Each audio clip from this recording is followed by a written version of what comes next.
Chapter 2252. Sucking the snail was a technical job. Even though Meg had already given them the trick, the girls still couldn't master it. At this time, the toothpick came in handy. Meg didn't care about using toothpicks. To him, snails that were picked out with toothpicks were soulless. But he had to admit that compared to Irina's posture of smashing the snails with a hammer, using toothpicks was indeed much more elegant. This snail meat is so springy. It's spicy and crunchy. It's delicious. Mia picked out a snail meat and bit it lightly with a smile on her face. Yeah, the more you chew, the more fragrant it is. It's spicy and refreshing. It's a pity that we can't drink now. It's a perfect match for wine. Angela already had a few more snail shells in her hands. She picked up a snail with her fingers and put it in her mouth. The snail meat fell into her mouth. Meg looked at her sparkling red lips. This was probably the so-called racial advantage. She learned it quickly. I plan to bring everyone to the Demon Islands for a vacation in a few days. Is everyone okay with the schedule? Meg said to everyone, "Can we go swimming by the sea?" Mia's eyes lit up as she asked happily. Meg nodded with a smile. "Yes, you can bring your swimsuit. I like the sea. I could eat a lot of seafood there." Amy's eyes were also sparkling as she thought of the time when she was temporarily staying on the Demon Islands. "Yeah, there are also many seafood merchants," Angela said with a smile. Meg looked at her. He felt that she was driving, but he had no evidence. After dinner and a short break, Meg opened the restaurant's door and started business. "Welcome, Emmys." Meg stood at the door with a smile. His gaze swept across the familiar faces in the long line at the door. His gaze paused on a middle-aged man with a square face in the line, but he quickly moved on naturally. "You're here indeed." Meg's lips curled up slightly. It was Rankster, the man who was as powerful as him. Even though Zhang Xian had disguised himself and concealed his aura, he was still seen through with a single glance. Dragons were never good at doing such things. To be able to conceal themselves to such an extent was enough to fool most people. At the very least, he was standing in the middle of the group, wearing a luxurious robe. He looked like an ordinary wealthy merchant, and there was nothing special about him. What surprised Meg was that Elizabeth didn't tag along. He wondered if she had come to Chaos City. Ever since she left, the restaurant hadn't recruited any new employees. They were short of manpower and were quite busy. If she was willing to come back, that would be for the best. However, the Dragon King, Rankster, had returned. When he saw that his daughter was working in a restaurant, he gave an order. He didn't know if 100,000 soldiers would tear down his restaurant. Just the thought of it was a little scary. Meg's imagination was running wild. Rankster followed the team and was also sizing up Meg. At first, he thought that Yabamiya had been deceived and imprisoned to become a waitress in a restaurant. He had to take revenge for his daughter, who had suffered. However, after Elizabeth told him the whole story, he found out that it was this restaurant's owner, Meg, who had taken in Mia, who had almost starved to death. He took her in and treated her very well. That was why he gave up on the idea of tearing down the restaurant. The name Meg sounded very familiar. He only recalled it when he was queuing up earlier. Wasn't Alex's name Meg? Suspicions arose in his heart. At this moment, he could not help but carefully size up this young boss. Their ages matched. They both looked to be in their early 30s. However, no matter whether it was their appearance or height, there was an obvious difference between the two. Humans were different from other species. It wasn't easy for them to change their physiques. And a proud fellow like Alex wouldn't be able to change his appearance and hide in Chaos City to be a restaurant's owner and chef. With his culinary skills, it wasn't as if he hadn't tasted his burnt pheasant back then. He quickly retracted his gaze and made a basic judgment of Meg in his heart. He was an ordinary human, but his physical strength was not bad. He was about the standard of a second-tier knight.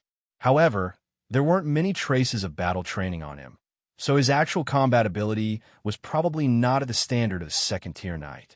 Then, he looked into the restaurant with anticipation and a little fear. His daughter, the daughter who had been separated from him when she was still in his womb, and whom he had never seen before, was about to meet him. The fearless Rankster was a little scared now. He was scared that she would ask him why he hadn't come to look for her all these years. He was scared that she would ask him why he had abandoned her and her mother back then and let them suffer so much humiliation and misery. He was a terrible husband and a terrible father. Yabamiya. This name was given by him back then. He had just mentioned it casually. He didn't expect her to remember it and really give her this name. Rankster walked past Meg calmly and stepped into the restaurant. His gaze landed on Yabamiya, who was standing at the side with a smile on her face. He was stunned and immediately stopped in his tracks. She was standing there gracefully with a smile on her face, but it reminded him of the first time he saw that young lady in the bushes. She was just 18 years old that year and met him. Countless memories flashed past his mind. He had thought that he was heartless and wouldn't be easily affected by such emotions. Now he finally understood that he was just lying to himself. "Sir, please come in. The customers behind still have to come in." Mia's voice broke his memories. "Oh, okay." Rankster nodded and smiled awkwardly at Yabamiya. Then he walked to an empty seat at the side and sat down. This person is so strange. Mia looked at Rankster and murmured in her heart. However, she quickly collected her thoughts and continued to welcome the customers in. She also started to take their orders. After Rankster sat down, he quickly regained his composure. He looked at Yabamiya casually, and his heart ached a little when he saw her counting. He felt a little comforted at the same time. She must have had a hard time all these years. However, the golden dragon bloodline in her body had been completely activated. She was now a pure golden dragon. Her royal bloodline was extremely pure. According to Elizabeth, she had only activated her bloodline for less than half a year, and her power had already reached the 5th tier. Her innate talent was even higher than Elizabeth's when she was young. She was indeed Rankster's daughter. With such talent, she would be the only one who could sit on the golden throne in the future. Soon, he had already started to plan Yabamiya's path of advancement in his mind. He included what skills and techniques he should teach her at this level, what mystic realm to explore, and what magical beast to catch as her guardian beast. "Sir, what would you like to order?" A familiar voice sounded by his ear. Chapter 2253. Rankster looked up and met Yabamiya's gaze. He immediately stood up like a child who had done something wrong. He looked at Mia with an unnatural expression and said, I want to order." Mia saw his reaction and found it interesting. He was already so old. Could it be that this was his first time coming to a restaurant to order food? However, she still said gently, "The menu is here. You can choose what you want to eat." Rankster looked at the menu and calmed down a lot. He said, "Then give me a portion of all the dishes. If you're alone, you probably can't finish so many dishes. We can't waste food at Mamie's, so I can't order all the dishes for you." Mia put down the little book in her hand and looked at Rankster seriously as she said, "Food is very precious, and my boss time is even more precious. There's still many customers waiting to eat." Rankster looked at Mia's lecturing look and felt both amused and angry. This girl, her boss, is the most important, right? I'm the Frost Dragon King, and I can't even order a table of dishes? "Then, miss, what do you think I should order? It's my first time here, so I don't really know," Rankster said to Yabamiya with a smile as he sat down again. In principle, Meg didn't allow them to recommend dishes to the customers. Giving the customers more freedom to choose would reduce their workload at the same time. However, this uncle gave her a special feeling. Maybe it was because he looked a little lonely when he came to eat alone, or maybe it was because the way he stood up in a hurry just now made her feel a little sad and amused. She thought for a while and pointed at the Buddha jumps over the wall. "If you want to nourish your body, you can order a portion of Buddha jumps over the wall. It's super delicious, and it'll be gone if you're late." Rankster looked at the price of 10,000 copper coins. It was much higher than the price of the dishes beside it. The corner of his mouth couldn't help but twitch. "She's really my precious daughter." However, he still nodded with a smile. "All right, then I'll have a portion of Buddha jumps over the wall. What else? Do you like bland food, or can you eat spicy food?" Mia asked again. "Anything is fine. Then we can have another serving of salty, sweet, and soft red braised pork, a serving of eggplant with garlic sauce that goes well with rice, and a beggar's chicken that's crispy on the outside and tender on the inside. That should be enough." Mia looked at Rankster and said, "Wouldn't that be too much?" "That's fine. I'll order more if it's not enough. Langster nodded. To a giant dragon, this amount of food was not much at all. Okay, please wait a moment. Mia nodded and turned to the next customer. Rangster looked at Mia's busy figure, and his gaze softened. A fatherly smile appeared on his face. Sister, and look at that uncle. He's staring at Sister Mia. Amy put her head on Ugly Duckling's head and pointed at Rangster with her little finger. LSP. Angela happened to pass by and looked at Rangster following Amy's finger. Luckily, this uncle looked quite upright, and his gaze was not evil. Instead, he looked quite gentle, like an elder. Spicy river snails.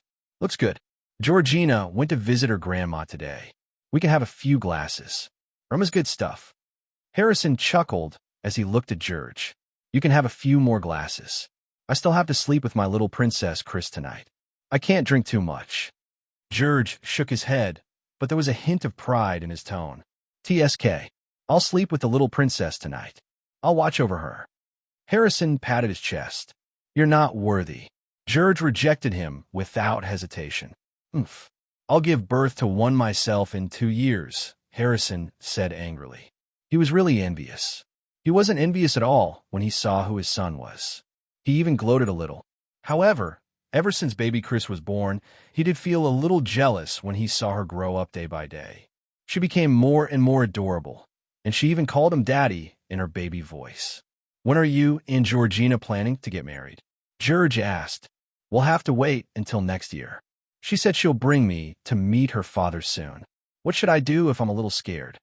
Harrison seemed a little guilty. Scared that her father will call you brother? George teased. Scram. Am I that old? Hee. You found yourself a little wife. Indeed, as long as a man works hard, his wife is still underage. Georgina is an adult. Her birthday was just 2 days ago. Harrison said solemnly. Oh, so we can do things now? Scram. Rangster looked at the 2 fat humans sitting beside him. He thought he could sit and eat alone. He didn't expect there to be 3 other people sharing a table, and 2 of them were chatterboxes. Rangster, have never shared a table with anyone in my life. He didn't finish his sentence in the end because the 4th person was led to sit down by Mia. According to Amy's rules, customers were allowed to share a table by default. Elves and demons were already sitting at the same table. It didn't seem like a big deal for him to share a table with a human. What kind of magic does this restaurant have? How can it make so many customers so obedient? The boss doesn't seem to be very powerful, Rangster thought. Rangster murmured in his heart. He glanced at the waiters in the restaurant, and a look of surprise appeared on his face. The lady over there, whose race he couldn't tell, was actually a 9th-tier water magic caster. She was definitely a prodigy of the Norland continent at such a young age and with such power. The lady who was standing beside the counter and using spatial magic to serve the dishes was an 8th-tier magic caster, and a very rare spatial magic caster. And that little succubus who was naturally seductive was also an 8th-tier magic caster. And that half-elf girl sitting behind the counter with a fat orange cat in her arms. 7th tier. Rangster's eyes almost popped out of their sockets. This little girl looked like she was only 3 or 4 years old, but she was already a 7th-tier magic caster. No, judging from the magic waves in her body, she was even about to cross the threshold of an 8th-tier magic caster. What kind of terrifying talent was this? In a small restaurant, there was a 9th-tier water magic caster, an 8th-tier spatial magic caster, an 8th-tier succubus, and a genius half-elf magic caster as waiters. He couldn't help but re-evaluate Meg. Who was he? How could he gather them here and make them willingly stay and be lowly waiters? Meg didn't know what Rangster was thinking. Otherwise, he would definitely want to tell Rangster that it wasn't just what it looked like on the surface. There was also the current leader of the Wind Forest, Sally, the great chief of the Orcs, Connie, the new chief of the Vampires, Camilla, the princess of the Moon Nation, Barbara, the princess of the Merfolk, Sally, and your precious daughters Elizabeth and Yabamia. The Princess Harvester lived up to her name. Chapter 2254. Rangster was still immersed in the shock brought to him by the overly powerful abilities of this restaurant's waitress and young lady when a voice interrupted his thoughts. Your Buddha jumps over the wall. red braised pork, beggar's chicken, and eggplant with garlic sauce. Mia placed the dishes on the tray in front of Rankster one by one, and opened the lid of the Buddha jumps over the wall with a smile. A rich, meaty aroma immediately wafted out. This was the first Buddha jumps over the wall that Amy's had tonight. The meaty aroma instantly filled the air, and many customers followed the aroma and looked over. Meanwhile, Rankster, who was sitting in front of the Buddha jumps over the wall, had a dazed expression. It was too fragrant. The aroma of meat was mixed with the intoxicating aroma of wine. He really couldn't imagine what kind of ingredients and cooking methods were used to make such a fragrant soup. I'm afraid that even the gods and Buddhas would climb over the wall and come out when they smelled this aroma. Rankster murmured as he instantly understood the chilliness of this dish's name. There were all kinds of ingredients floating in the brown soup. They were visibly soft, but still maintained the same shape and didn't fall apart because of the long period of stewing. Rankster wasn't particular about food. His goal was to continuously become stronger. As for food that could fill his stomach, it was fine as long as it could be eaten. But at this moment, he felt a desire for this soup. Boom!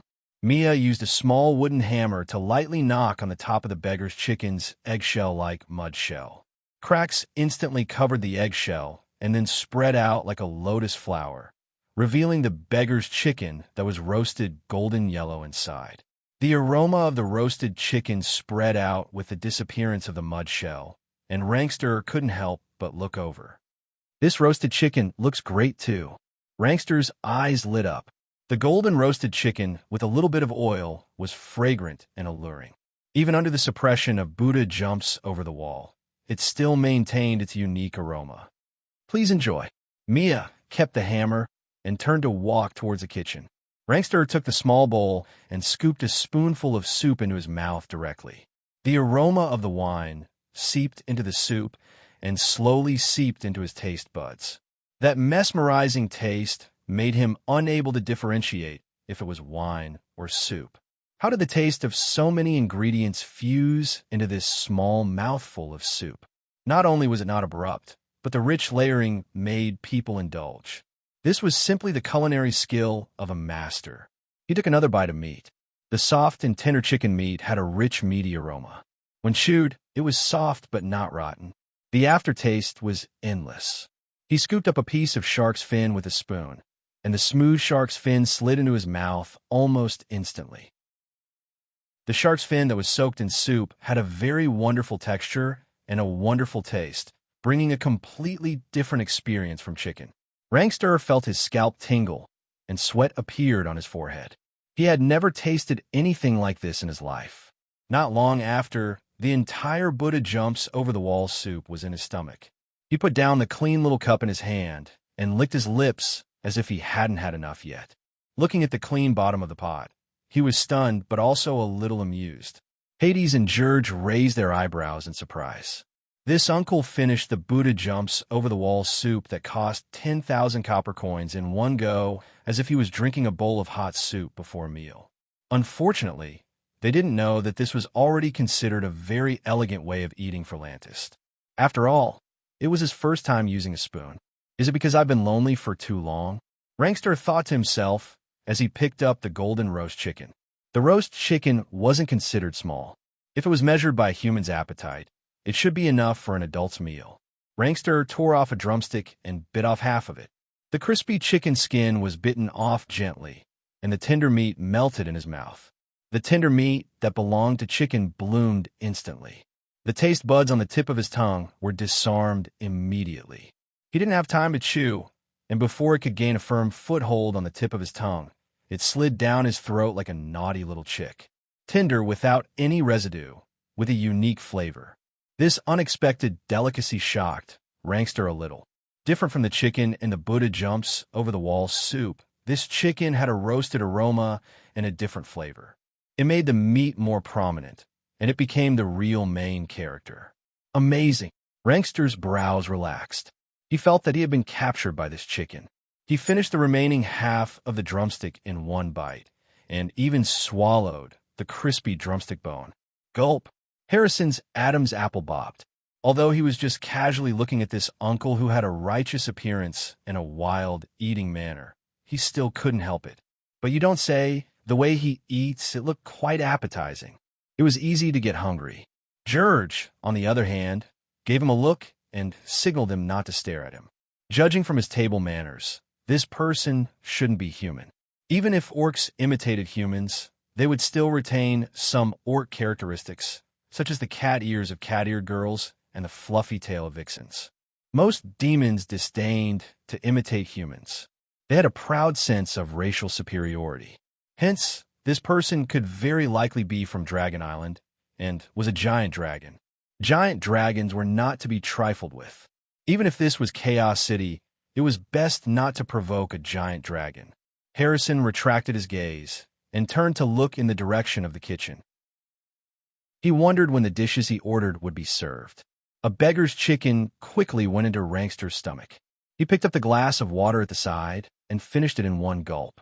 He felt slightly satisfied, and at this moment, he seemed to understand why these few ladies stayed in this restaurant. He was willing to call this boss's culinary skills the best. As for the thoughts that he had previously, he had already thrown them to the back of his mind.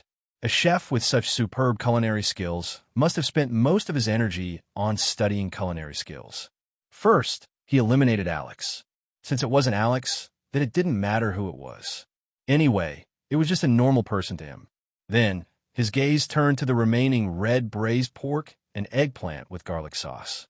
The eggplant with garlic sauce looked like a fish, but if one looked closely, they would realize that it wasn't a fish that had been carved.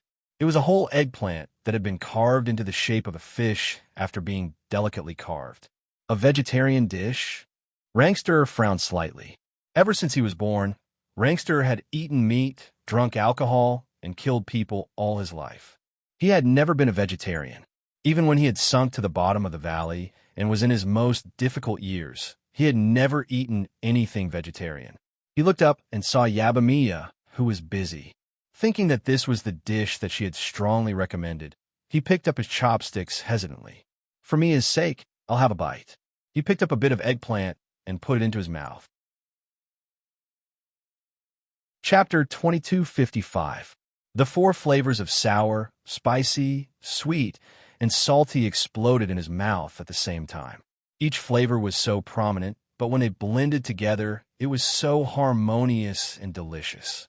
The soft eggplant melted in his mouth, and his taste buds rejoiced in the music of all kinds of flavors. He swallowed it gently, and the fragrance lingered in his mouth. This taste is so meaty. Even real fish can't compare to this. Rankster narrowed his eyes slightly as he looked at the eggplant with garlic sauce. He reached out his chopsticks unconsciously with a conflicted expression. Just one bite? Just one more. It smells so good. One more bite. A little salty? One bite of rice? Just one bite. They're so compatible. Eat it all. This red braised pork is delicious too. It's soft and sticky, and there's a hint of sweetness in the sauce. Harrison's dishes had just been served, and Rankster had already finished the three main dishes, one vegetable dish, and a big pot of rice in front of him. Rankster touched his stomach and felt that he was only 30% full. So, he raised his hand again. Sir, finished eating? Yabamiya walked over and looked at the empty plate in front of Rankster in shock. Rankster nodded with a smile. Yes, I want to serve all the dishes just now. Mia shook her head slightly and said, The other three dishes are fine, but each customer can only order one serving of Buddha jumps over the wall. You can change to another dish, like Peking duck or something. All right, then I'll take that. Rankster nodded. He thought for a while and said, Then I'll change the other three dishes to other dishes too. Rankster finally ordered all the dishes on Amy's menu for this meal and finished them all. Uncle, you're amazing.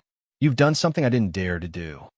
Harrison, who was watching the whole process, gave Rankster, who was touching his stomach with satisfaction, a thumbs up.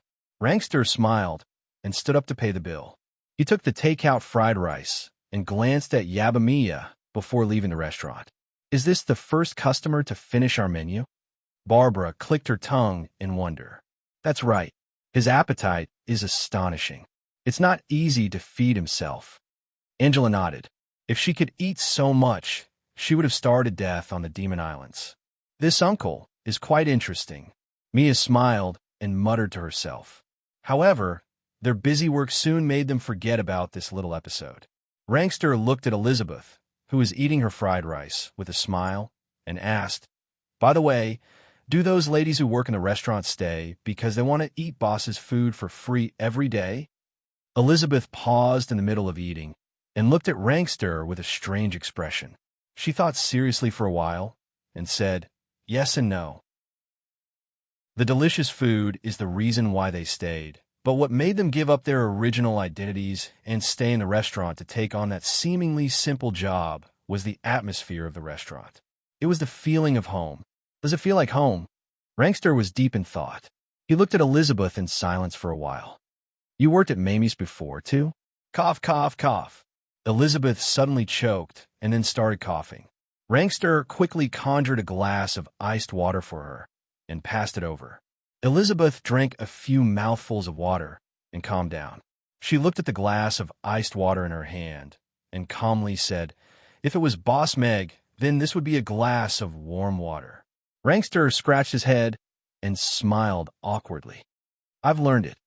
Elizabeth finished all the fried rice on her plate and put down her spoon. She looked at Rankster and asked, "Father, when do you plan to reunite with Mia?" A smile appeared in Rankster's eyes at the mention of Mia.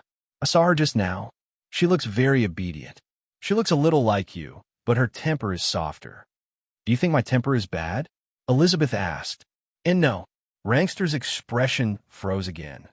"I mean, the hardships in life didn't make her depressed. This makes me very happy. So, when do you plan to reunite with her?" "Let's do it today. I'll wait for her on her way home from work," Rankster said. "Okay." Elizabeth nodded. "See you tomorrow." Meg stood at the door and waved at the girls as he watched the young and energetic girls leave. "Do you think Rankster will reunite with Mia today?" Irina asked with a smile as she stood behind Meg with a glass of milk in her hand. Meg turned around and saw the milk stains on her lips. He nodded with a smile. "I think so. He's not a patient guy." "What about you?" Irina licked her lips and revealed a charming smile. "Same for me." Meg closed the door and then carried Irina in his arms. "I'm just playing with you. I haven't finished my milk yet," Irina chided. "It's all right. There will be plenty later." On the long street, two figures stood against the moonlight. The girls who were about to return to the dormitory were alarmed. Yabamiya stopped in her tracks immediately. Her eyes lit up when she saw the two figures. However, when her gaze landed on the tall figure, there was a hint of fear. "It's Elizabeth?" Gina exclaimed in surprise and let down her guard. "It's really Elizabeth." Everyone quickly confirmed who the girl next to her was. Barbara, however, narrowed her eyes as she looked at the man standing next to Elizabeth. It was a familiar aura. She had seen this man before on the battlefront in the far north. Rankster, that frost dragon who had caused a lot of trouble for the Allied army. He was also Elizabeth's father. Why did he appear in Chaos City? And why did he block their way? "Everyone, you can go back first. I want to be alone with Elizabeth for a while," Mia said. Although the girls were a little puzzled, they still went back to their dormitory and residence after bidding farewell to Elizabeth.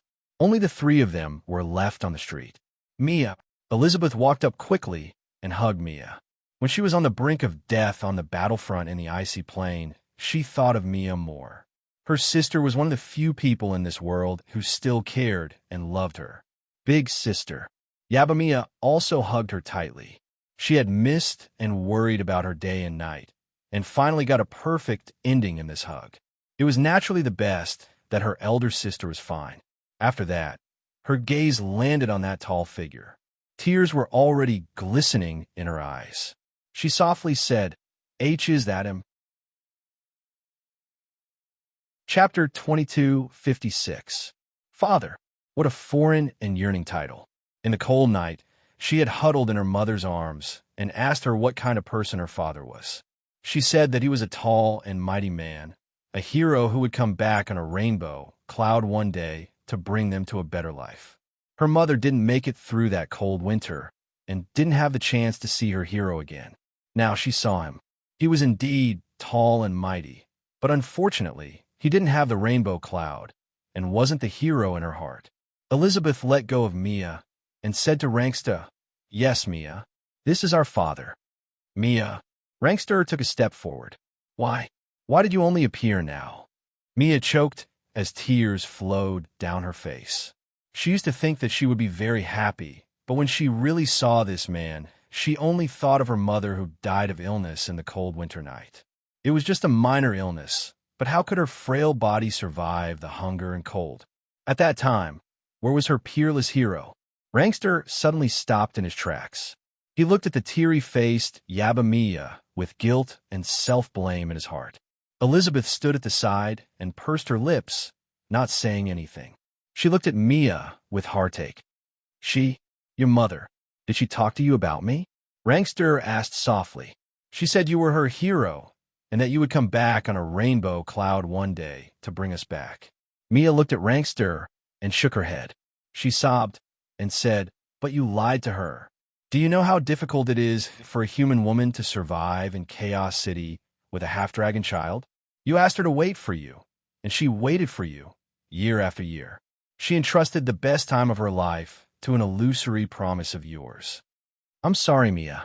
I've let you and your mother down." Rankster blamed himself deeply and clenched his fist subconsciously. An outstanding woman like her would have had a bright future if she hadn't met him back then. But because of him, she had spent the rest of her life in pain. Mia looked at Rankster and walked forward slowly. His face was resolute and handsome, but it was filled with self-blame and pain at this moment. She suddenly stood still and looked at the man in front of her, the man who had made her mother love him to death and was willing to wait for him for the rest of her life. Just like that, all the complaints and blame suddenly disappeared. "Mother, have you forgiven him? Or have you never complained about him?" She looked at the faintly glowing ring necklace on her chest and stared blankly for a moment. The ring seemed to have a spirit as it floated up from Mia's chest. It actually broke free from the rope and flew towards Rankster. Rankster looked at the ring floating in front of him and was stunned. He reached out his right hand and pinched the ring gently. The silver ring had an ice crystal embedded in it. This was the love token he gave her back then, and it was the only thing he had. Although it wasn't priceless, if they sold this ring, it would be enough for them to live a comfortable life in Chaos City. The white light on the silver ring gradually dimmed until it disappeared. Rankster felt as if something in his heart had disappeared along with it. He felt empty. Yabamia also looked up at the sky. Tears welled up in her eyes, but she held them back. When she was young, her mother hated to see her cry the most. This was the last time she couldn't cry. After a long time, Rankster put his hand down and walked to Yabamia. He bent down and hugged her gently. Mia's emotions finally exploded at this moment. She hugged Rankster tightly, as if she was afraid of losing him again, but also as if she wanted to vent all her longing. So this was a father's hug. It was indeed very warm, generous, and gave her a sense of security. Mia let go of her hand and took 2 steps back. She looked up at Rankster, and a vibrant smile appeared on her face again. She said, "Father, I am Mia, Yabamia." Rankster was stunned when he saw Yabamia's smile. He also smiled. He reached out his right hand and placed it on Mia's head gently. He gently said, "From today onwards, you are Yabamia Cleveland, the princess of the Frost Dragon tribe." Yabamia Cleveland. Mia repeated her name softly, and the smile on her face became even brighter. "Mia, come back with us to Frost Dragon Island. Father wants to be by your side," Rankster said to Yabamia. Rankster said to Yabamia. He owed the 2 sisters too much. He wanted to give them more companionship and care, as well as guide them in their cultivation and growth. "Father, I don't want to go back to Dragon Island. I want to stay in Chaos City." Mia shook her head and looked at Rankster with a determined gaze. "Why?" Rankster frowned slightly. "Don't you want to go back to Father's side?" "No, I just don't want to leave Chaos City and the restaurant." Mia shook her head and smiled at Rankster. As for the reason, Father should have found the answer after trying all the dishes on the menu. Rankster was very embarrassed. He looked at the mischievous smile on Mia's face. He didn't expect this lass to recognize him. Although the food in Mamie restaurant is indeed very delicious, as a giant dragon, we have to become more powerful and see a wider world. That's what we should do. We can't be too greedy for a comfortable place, Rankster said with a serious expression. So, this is the reason why you left back then? For a wider sky? Mia looked at him and retorted. Rankster, I don't pursue invincible power, and I don't like the vast sky and world outside. I like Mamie's, I like everyone here, I like the boss's food, and I like every child who comes to the ice cream shop. This is the life I want. I want to stay here. This is my decision, Mia said with a serious and determined expression. Rankster looked at Mia and seemed to see the shadow of that stubborn girl again. Memories of the past surged into his mind and made his heart waver. Yes, so what if he became stronger? They had all left, and he was the only one left. Even if he was invincible and had no one to drink with. Boring. Boring. Father, you can stay in Chaos City for a while. I think you will like it here, and we can see each other every day, Mia said with a smile. All right, then I will stay here for a while. Rankster nodded. Chapter 2257. Elizabeth watched this scene with a smile. She looked at Mia with gratification and admiration. Mia had bravely said what she wanted and dared to persist. She didn't have such courage. Since she was young, many people had placed their hopes on her. They wanted her to become like that, but no one had ever asked her if she really wanted to become like that. I want to stay too, Elizabeth said. Mia and Rankster turned to look at her at the same time. Mia's eyes lit up as if she knew something. Rankster was a little puzzled. He looked at Elizabeth and asked, Elizabeth, do you want to stay in Chaos City too? No, I want to stay in Mamie's too, Elizabeth said seriously as she looked into Rankster's eyes. This time, she also wanted to say her true thoughts. This time, it was Rankster's turn to be stunned. His two precious daughters were both going to stay in Mamie's as waitresses. Rankster's daughter, the princess of the Frost Dragon tribe, was actually going to stay in Mamie's as waitresses. That's great. Big sister, you should stay with me in the future. Mia had already run over and was happily holding Elizabeth's arm with a smile. Elizabeth patted her hand and continued to look at Rankster. Thoughts had died in her hands, and she was already the candidate to be the next chief of the Frost Dragon tribe. On the way to Chaos City, Rankster had already discussed with her about letting her succeed him. He intended to groom her to become the chief in these 2 years and secure her position. Yes, still, no one cared if she was willing or not. They only felt that she should be in that position. So, she wanted to tell her father today that she wasn't willing. At least, she wasn't willing now.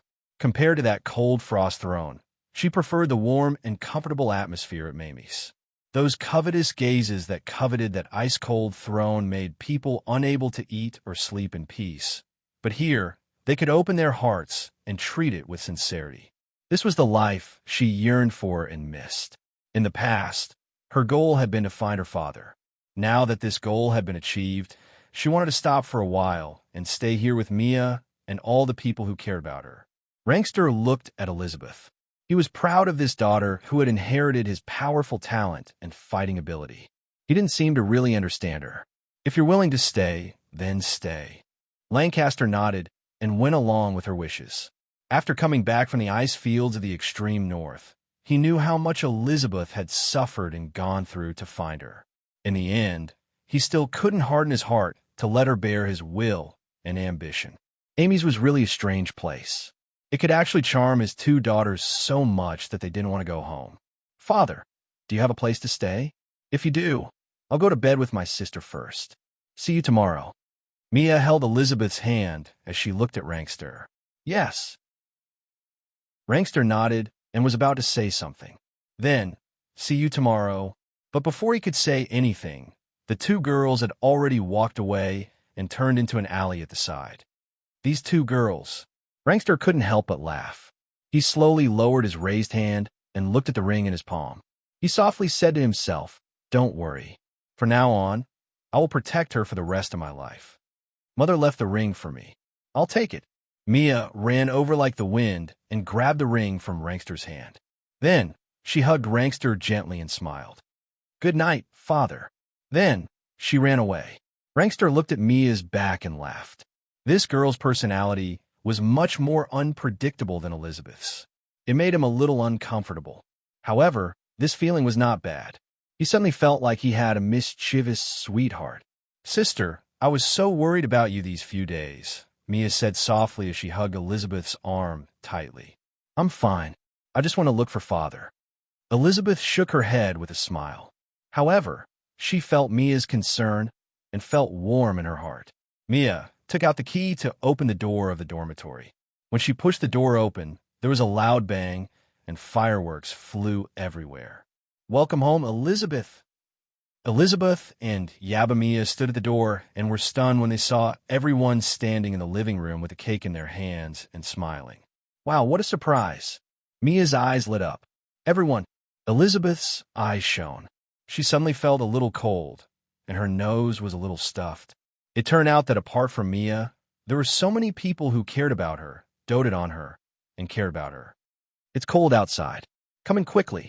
Gina went forward and pulled Elizabeth's hand into the room. Mia closed the door, and there was only warmth left in the living room. I've been away for so long. I missed you. Gina gave her a hug first. Hugging her soft body was warm and comfortable. Although I'm not very good at expressing myself in this way, but let's hug. Barbara walked forward with a blush on her face. Elizabeth hugged her with a smile and whispered in her ear, "Thank you. Sister Elizabeth, I'll treat you to a drink later." "I have the best rum," Hannah said with a smile as she hugged her. "Sure." Elizabeth nodded. "Sister Elizabeth, it's great that you're back." Jane went forward and hugged Elizabeth with a sincere smile. "Good girl." Elizabeth smiled and patted Jane's head. Although the golden-horned little girl didn't talk much, she had always been very obedient. Angela was the last to go forward. She also hugged Elizabeth. However, after hugging her, she muttered softly, "She looks cold, but it's so soft and warm when I hug her. It's so comfortable. So big." Elizabeth's body stiffened slightly. Angela took a step back and looked at her and Mia with a smile. "Mia, I'm so scared of sleeping alone at night. Can I sleep with you guys?" "Sure." Mia nodded innocently. "No." Elizabeth rejected decisively. "All right, then let's sleep together when we have the chance." Angela shrugged and didn't force her. "Then let's eat cake," Gina said. "Where did this cake come from?" Mia asked in surprise. She had been learning how to make cakes recently, but she hadn't mastered it yet. "Then, who made this cake?" "Me." Gina raised her hand and smiled. "I made it with ice cream. It's an ice cream cake." Time was tight, so we thought of this idea, Angela interrupted. "It looks like it'll be delicious." Hannah swallowed her saliva. Mia held back her laughter and said, "The boss wants to beat someone up." Chapter 2258. The next morning, Meg heard a knock on the door. When he opened the door, he saw Mia and Elizabeth standing outside. Surprise and joy appeared on his face. He smiled at Elizabeth and said, "You're back." I'm back." Elizabeth nodded with a smile on her cold face. There was no long speech or exaggerated reaction. It was just a simple, "I'm back," but it made Elizabeth's nose tingle. Yes, there was still a place in this world waiting for her to return. There were still some people who missed her. Meg let the two of them in first and poured them a glass of warm water as he said, "You're early today. Have a seat and play for a while. You can look at the menu. There are some new dishes recently. Tell me what you want to eat later." Elizabeth nodded with a smile on her face. She sat down with Yabamia at the table near the kitchen. She flipped open the menu. There were indeed a few new dishes. There were soup dumplings and knife-shaved noodles. They all looked good. You can have a steamer of soup dumplings and a bowl of knife-shaved noodles. It's definitely a great combination, Mia recommended. Meg turned and went into the kitchen. He looked at the two sisters who were close to each other through the glass window. He thought that there must have been a touching scene of a father and daughter reuniting last night. He originally thought that Rankster would take Mia away. After all, he was a proud man. How could he tolerate his daughter working as a waitress in the restaurant? Unexpectedly, not only did Mia not leave, but Elizabeth also came back. Although he didn't know what happened, Meg could already imagine Rankster's expression. Elizabeth's return was of course a good thing for the restaurant that was relatively understaffed. Connie was busy with the Twilight Forest, and Camilla had returned to the Demon Islands to be the vampire queen. They were in need of manpower. Oh yes, sister, you don't know that and has been super awesome recently. She has become a very famous artist. Mia got up and went behind the counter to take a picture book of mermaids. This was drawn by and Elizabeth looked at the exquisite picture book in her hand in surprise. Yes, this is only one of them. She has drawn many more, and they are selling very well. There is a shortage every day. Mia nodded. That's amazing. Elizabeth couldn't help but praise as she flipped through the picture book. During breakfast, Meg officially announced Elizabeth's return. After dinner, let's stay for supper to celebrate Elizabeth's return, Meg announced. Okay, I'll try my best not to fall asleep for supper. Me bit into a bun and nodded her head. Hope, are you? I'll go to the school to check on the progress of the project and submit the list of names. Me. Gina was the first to sign up. Barbara raised her hand and said, I'm afraid that I won't be able to control myself from hitting those disobedient little fellows, so I can only attend 2 classes a week at most. I will use the rest of the time to calm myself down. Hannah said she wanted to teach the children how to brew wine. This was a very complicated subject. Even Meg couldn't figure it out, so he had to ask Luna to confirm it. Shirley wanted to be a shooting teacher. As an excellent elven archer, she was very willing to teach her archery skills to the children. Mia was very enthusiastic, but after thinking for a long time, she still couldn't think of anything she could teach the children, so she could only give up. I think and can teach the children how to draw. She draws so well. The children will definitely like it, Mia suggested. Everyone's gaze landed on Anne, who was eating a soup dumpling and sucking it in small mouthfuls, and paused. She looked up at everyone with her mouth slightly open. Her expression was puzzled. And, do you want to be a little teacher? Meg asked her with a smile. Anne's current drawing skills and standards were more than enough to be an art teacher, and was stunned. Then, she shook her head and said with sign language, I don't know how to teach others how to draw. Then forget it. We'll talk about it when Anne wants to teach others how to draw. Meg nodded with a smile. He didn't force her, and couldn't speak yet. This was indeed a very big obstacle for teaching.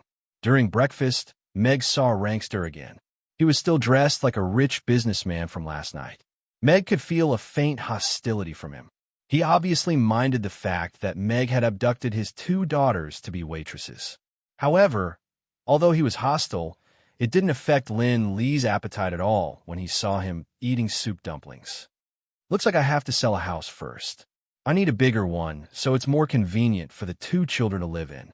Of course, I'm staying here for the children, not for the food. Rankster came out of Mamie restaurant, and the sunlight on his face made him squint his eyes comfortably. Eat breakfast and watch the children work. He seemed to have never lived so comfortably in his life. What should I do next? I'll go and find my old friends to chat. Julian seems to be living there. He didn't show any mercy the last time.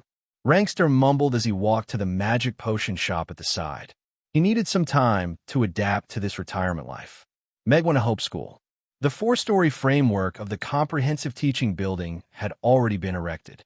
The night Elves construction team showed their professionalism. The hundreds of elves had a clear division of labor. The construction site was in full swing, and the construction was happening at a speed visible to the naked eye. Not far away, there were many teachers who were watching and exclaiming from time to time. Most people had the impression that the elves were elegant and noble, but it was easy to overlook their talent in construction. If they went to visit the ingenious buildings within the tall walls of the textile factory, they would definitely be shocked speechless. Meg confirmed the progress of the construction with the leader of the construction team. He confirmed the arrival time of the various kitchenware and furniture to ensure that the construction team could withdraw before school started so that it wouldn't affect the school's progress. Then, Meg found a teacher and asked for the location of the principal's office. Please come in. Meg put down his hand and heard a familiar voice coming from inside. He pushed the door open and went in. Luna looked up from a pile of documents. She was surprised to see Meg coming in. She put down her pen and stood up. Mr. Meg, why are you here? I'm here to check on the progress of the construction and discuss something with you. Did I disturb your work? Meg said with a smile. It's all right. I'm just confirming some construction matters. Please sit here. Luna let Meg sit down and made him a cup of tea. Chapter 2259. Do the girls from the restaurant want to be part-time teachers? Of course, I welcome them very much. They are all very outstanding girls, and they all have their own skills. Luna, who was sitting opposite Meg, was surprised when she heard Meg's intentions. Luna had attended Mamie's gatherings a few times, so she knew all the girls there. Barbara said she wants to be a space magic teacher, but she can only teach 2 classes a week. Oh, she's an 8th-level space magician. Gina said she wants to be a music teacher. As long as it doesn't conflict with her work at the restaurant, she can arrange it. Shirley wants to teach the children archery. I wonder if the school has archery classes? Hannah said she wants to teach the children how to brew wine, but brewing wine is more difficult than cooking. Also, brewing rum requires a large space and a complicated process. I don't think it's suitable. Meg asked. Luna smiled and said, We were just worried that we couldn't find an excellent magic teacher. If Barbara is willing to come, she can teach 2 classes a week. After all, space magicians are very rare. Gina's singing is very good and leaves a deep impression. If she comes to be the music teacher, I can arrange for classes a week for her. That shouldn't affect her work. We have archery classes, but we don't have enough teachers. If Shirley can come, that would be great. But the school doesn't have a winemaking class. Hannah is an excellent winemaker, but I'm afraid we don't have the space or enough teachers to support such a class. Meg nodded. It was similar to what he expected.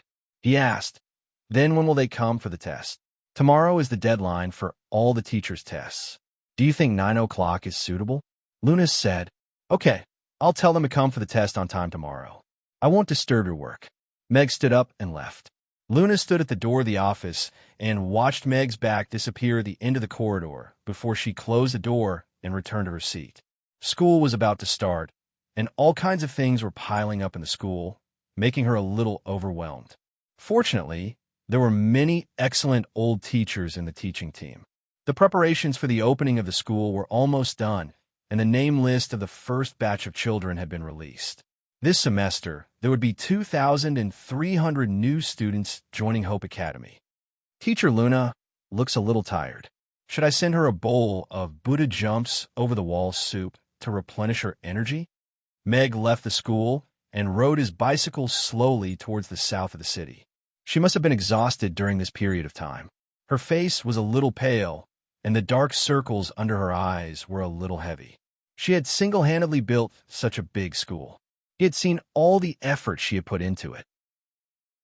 If it wasn't for her love for her children, how could a weak girl like her do such a complicated and difficult thing? Meg admired and appreciated Luna. She had once protected Amy's childish innocence during her most difficult time. Therefore, he was willing to do many things for her, including helping her build this Hope School and giving those children things other than food and clothing. It's so boring, so it's so dry and boring to be a queen. Camilla sat on the steeple of the castle as the sea breeze blew and swirled the red wine glass in her hand. Her slender and full thighs tightened her black tulle dress as she swayed gently on the rocking chair. Her full chest swayed along with the rocking chair. Dracula appeared beside her with a smile and said, It's quite boring, so I plan to go to Chaos City. I'll leave this place to you. Don't. Uncle, please bring me along. Camilla immediately jumped up from the chair and looked at Dracula with a pleading expression. You want to give up being a queen and go back to being a service staff member? Dracula looked at Camilla strangely. Although she had never said why she became a service staff member at Mamie's, it felt like she was a masochist. Then, are you planning to give up on fresh blood and go to Mamie's to eat grass? Camilla retorted. Dracula's expression became a little awkward, and he insisted, That's a fish. Although it's made into the shape of a fish, it's still an eggplant, so it's also a type of grass, Camilla corrected. I was the one who cut the eggplant. Dracula thought for a while and nodded. All right, since the peace agreement has been signed, no one can cause any trouble now. Let's go to Chaos City to play. Let's go. Let's go now, Camilla said eagerly. She had been drinking all kinds of fresh blood during her stay on the Demon Islands, and her taste was bland. She really missed Meg's taste. Oh, it was the taste of his dishes. Moreover, it was time for her to take back the photo stone that belonged to her. After all, she was someone with status now. How could the leader of the vampires allow such a dark history to be left in the hands of a human man? Camilla blushed when she thought of that photo stone. What shall we eat today? Let's have hot pot, Royal Mother. Let's have hot pot.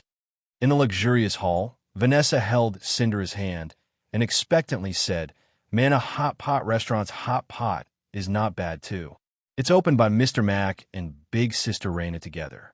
It's cheaper, and the hot pot restaurant is very big. If we go there early, we won't have to queue. There might even be a private room. Cinder's face was already rosy again, and she seemed to be in a good state of mind. She held Vanessa's hand with a smile and nodded. All right. It's up to you. We'll eat whatever you want. Hee. You don't know how much I wanted to eat hot pot back then, but I couldn't eat it because my teeth weren't healed, so I was craving for it. After my teeth healed, Uncle Abraham accompanied me to eat hot pot many times. He was scared of it. Vanessa smiled and said, He happened to come to Chaos City today, so let's go and have hot pot together. Abraham, who had just walked to the door, had a slight change in expression. He wanted to withdraw his foot that was halfway into the living room. Uncle Abraham, you're here. Vanessa had already seen him. She stood up with a smile and went up to him. Shall we have the insanely spicy hot pot tonight? I can't afford it. Abraham quickly waved his hands. Super spicy, then? The queen has just recovered, so she can't eat too spicy. Why don't we order a clear soup pot? Abraham suggested seriously. The double soup pot is my bottom line. Vanessa shook her head. Chapter 2260. At night, Meg told the two little guys a bedtime story and coaxed them to sleep. He turned off the lights and quietly left the room. Are you planning to go out? Irina, who had changed into her pajamas, leaned against the wall and asked Meg. Yes, I'm going to try out the gun. Meg nodded and took out the anti-material rifle that she gave him. She gave this to you? Irina looked at the anti-material rifle in Meg's hand and frowned. She realized that things were not as simple as they seemed. She scrutinized Meg from head to toe. How did you convince her? I'll tell you the truth. I really didn't sleep. Meg raised his hand to refuse. I exchanged it with a lifetime red braised pork voucher and an extra dish. You're going to make her red braised pork for the rest of her life? You haven't even made this kind of promise to me. Irina pouted. Meg, this deal was one of Meg's proudest deals so far. A long-range, highly lethal anti-material rifle that he exchanged for red braised pork. If it were someone else, they would not be able to exchange for a train of red braised pork. Of course, this was not what a woman wanted to hear.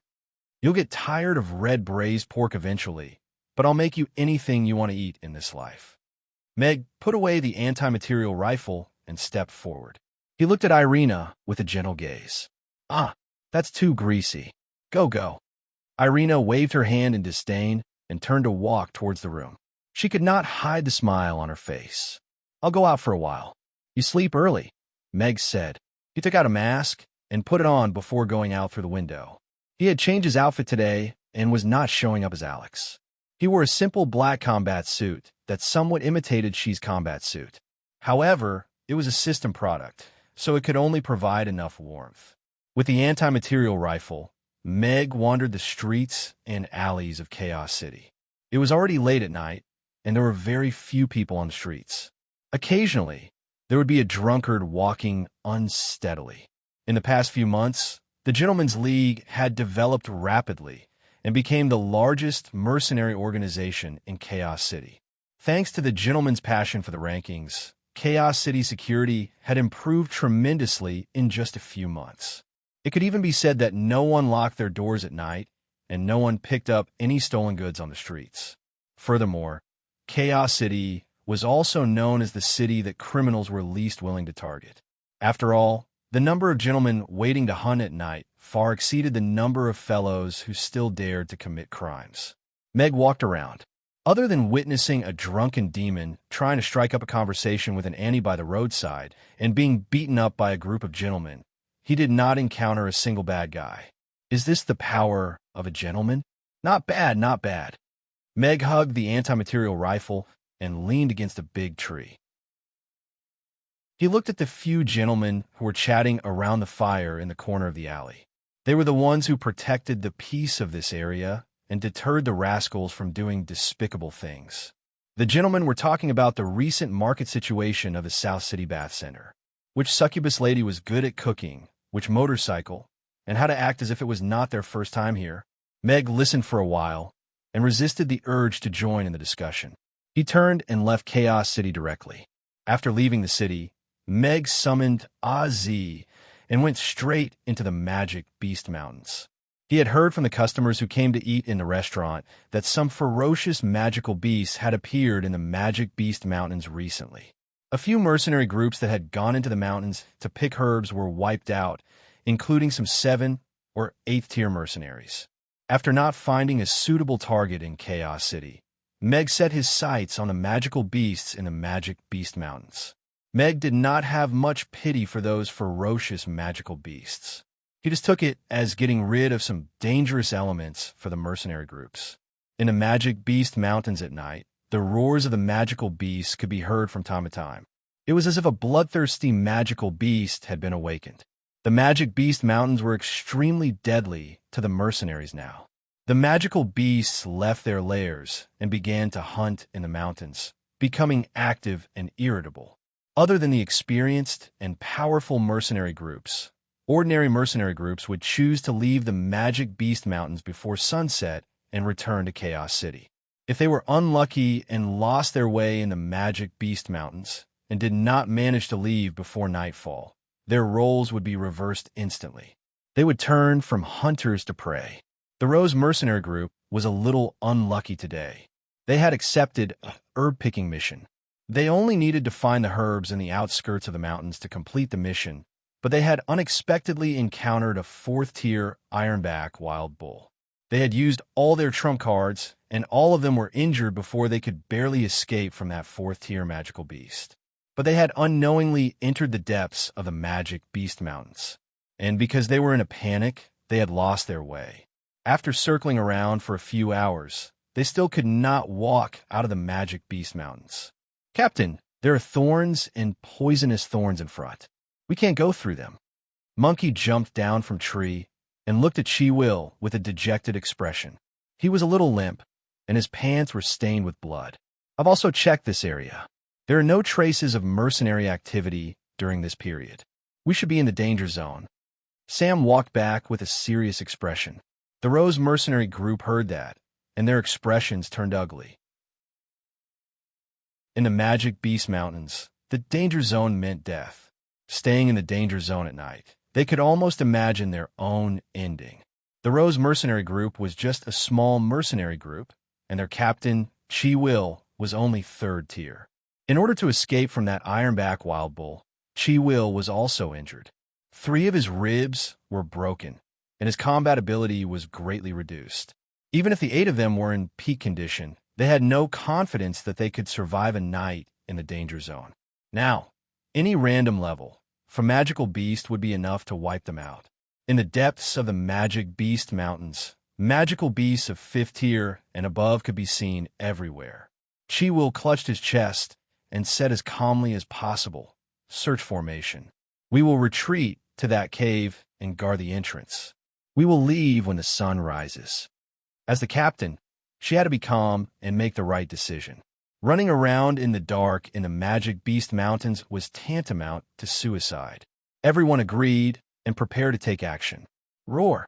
Just then, a tiger's roar came from the dense forest. The sound waves swept through the trees, and the Rose mercenary group's ears were ringing.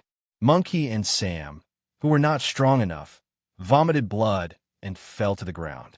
Thick trees were knocked down and sent flying. A huge white tiger that was 5 meters tall and 10 meters long appeared in front of the Rose mercenary group.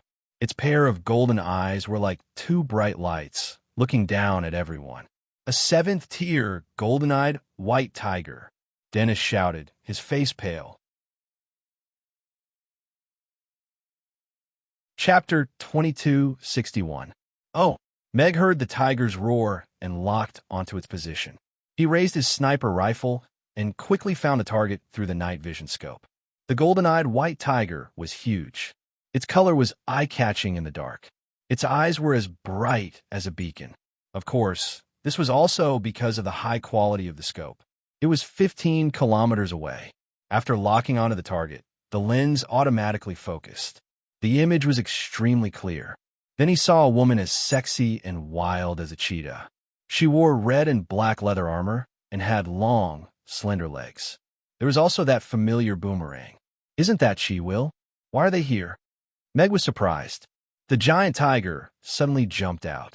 Its terrifying aura made everyone in the Rose mercenary group breathless. They couldn't even move an inch. Dennis's exclamation made everyone's heart sink to the bottom of the valley. The golden-eyed white tiger was a level 7 magical beast. It was one of the most ferocious magical beasts in the Magical Beast Mountains.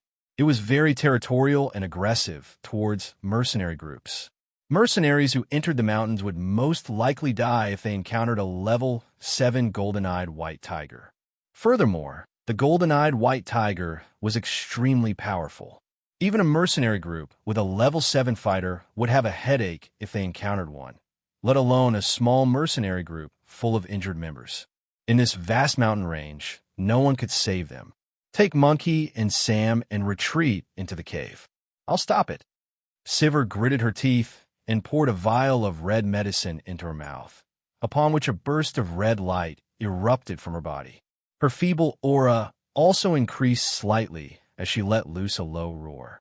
At the same time, she grabbed the boomerang hanging from her waist and hurled it toward the golden-eyed white tiger. The boomerang hurtled toward the white tiger's eyes like a streak of red light, leaving only an afterimage in its wake. At the same time, Sivir dashed to the side and pulled out a crossbow before unleashing a barrage of arrows toward the white tiger. This was the most powerful attack that Sivir could unleash at the moment. She had to buy some time for her team members to recover from their injuries. Sivir's decisiveness made the members of the Rose mercenary group feel a bit of hope. Go! Dennis grabbed Sam and slung him over his shoulder. Then, he strode toward the cliff in the distance. Skull picked up Monkey, turned around, and ran towards the cliff. You guys go first. I'll stay behind with the commander. Scott held his sword with both hands and charged toward the golden-eyed white tiger.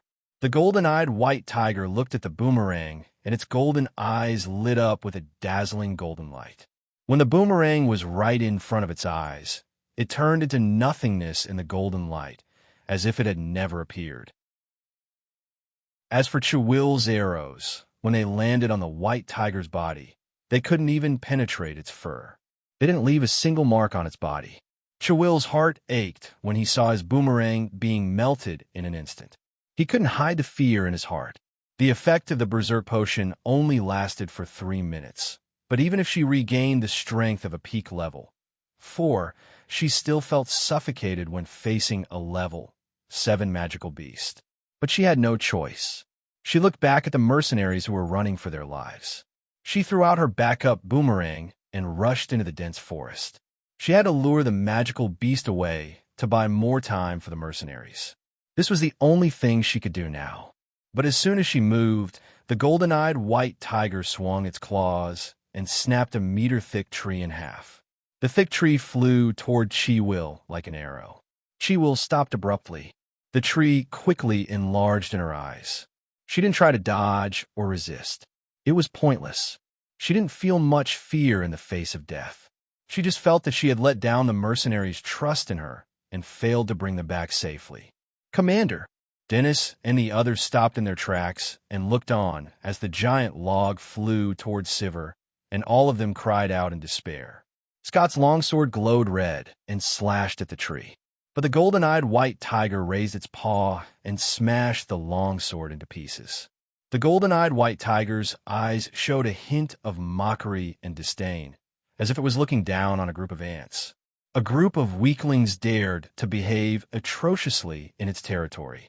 Just then, a ray of light lit up the sky and pierced through the tree trunk in front of Chiwil.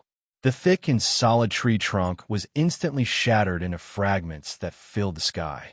It was directly penetrated. The golden-eyed white tiger suddenly let out a shrill and fearful roar. It raised its thick and sharp claws and slapped in front of it. At the same time, it tried to turn around and escape.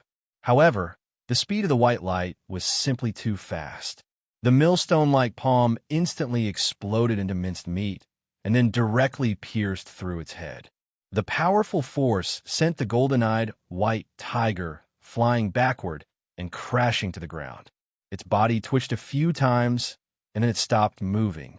At this moment, a thunderous explosion came from the horizon. The members of the Rose mercenary group were stunned by this scene. The powerful magical beast of the 7th rank, the golden-eyed white tiger that struck fear into the hearts of the mercenaries, just died so suddenly. Chiwil's mouth was wide open. His chest heaved as he looked at the golden-eyed white tiger in the distance. His forehead and back were covered in cold sweat. The effect of the berserker potion had worn off. The pain from her dislocated ribs made her frown. It was the first time she felt so close to death. When she came back to her senses, she felt as if all her strength had been sucked out. She sat weakly on the ground. Thank you for saving us, Senior," Chiwil said in a loud voice. To be able to kill the golden-eyed white tiger in one hit, there must be a master nearby. Everyone in the Rose mercenary group also came back to their senses. They were glad to have escaped from the tiger's mouth. They quickly half-knelt and said gratefully, "Thank you for saving us, Master." Silence, silence, silence. After a long time, the forest was still silent. Chiwil and the others looked at each other. They had no choice but to help each other get up. The master who killed the golden-eyed white tiger did not appear. It was as if he was never there. If not for the golden-eyed white tiger's body lying on the ground, they would have thought that they were hallucinating.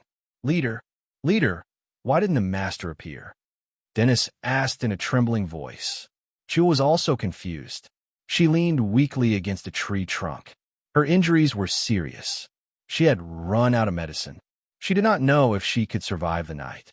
Just as everyone was feeling uneasy, a pair of giant wings covered the sky. A low voice came from above. "What are you doing here with your strength? Aren't you afraid of losing your life?" Chapter 2262. Everyone in the Rose mercenary group looked up and saw a 100-meter-long, gigantic winged beast in the sky. On the back of the purple-striped griffin stood a man in black. A name flashed through everyone's mind. Their faces were filled with shock and joy. Meg looked at the wounded members of the Rose mercenary group. At least their lives were not in danger. He let out a sigh of relief. Speaking of which, he had fought alongside the Rose mercenary group before. He had a good impression of Chiwil, the leader who liked to wear bee-skin shorts. Of course, it wasn't because of her long, toned legs. Mag glanced at her full breasts. Oh no, her injured breasts. It seemed that her ribs were broken, and there was internal bleeding. The injury was not light. If she was not treated in time, she would not last long. Mag's brows furrowed slightly. He had initially planned to give them directions so that they could leave on their own after daybreak. But judging from Siver's injuries, they would most likely have to leave before the next day. The Rose mercenary group did not have a medic. It was a terrible lineup. Meg did not know any healing spells, but he had some healing potions. "Go down," Meg ordered. Ozzy flapped her wings, and the trees below fell in all directions, revealing a 100-meter-wide clearing. She landed steadily on the ground. Meg jumped off the griffin's back and walked towards Chiwil. Chiwil looked at Meg with a slightly excited expression. She supported herself with one hand and struggled to stand up. Her eyes were full of stars. Alex, the legendary godlike man. Although he was wearing a mask, the purple-striped griffin was one of a kind. The terrifying blow that killed the golden-eyed white tiger had left an indelible mark in her heart. "Drink this, and I'll take you out of here." Meg took out a red potion bottle and threw it at Chiwil.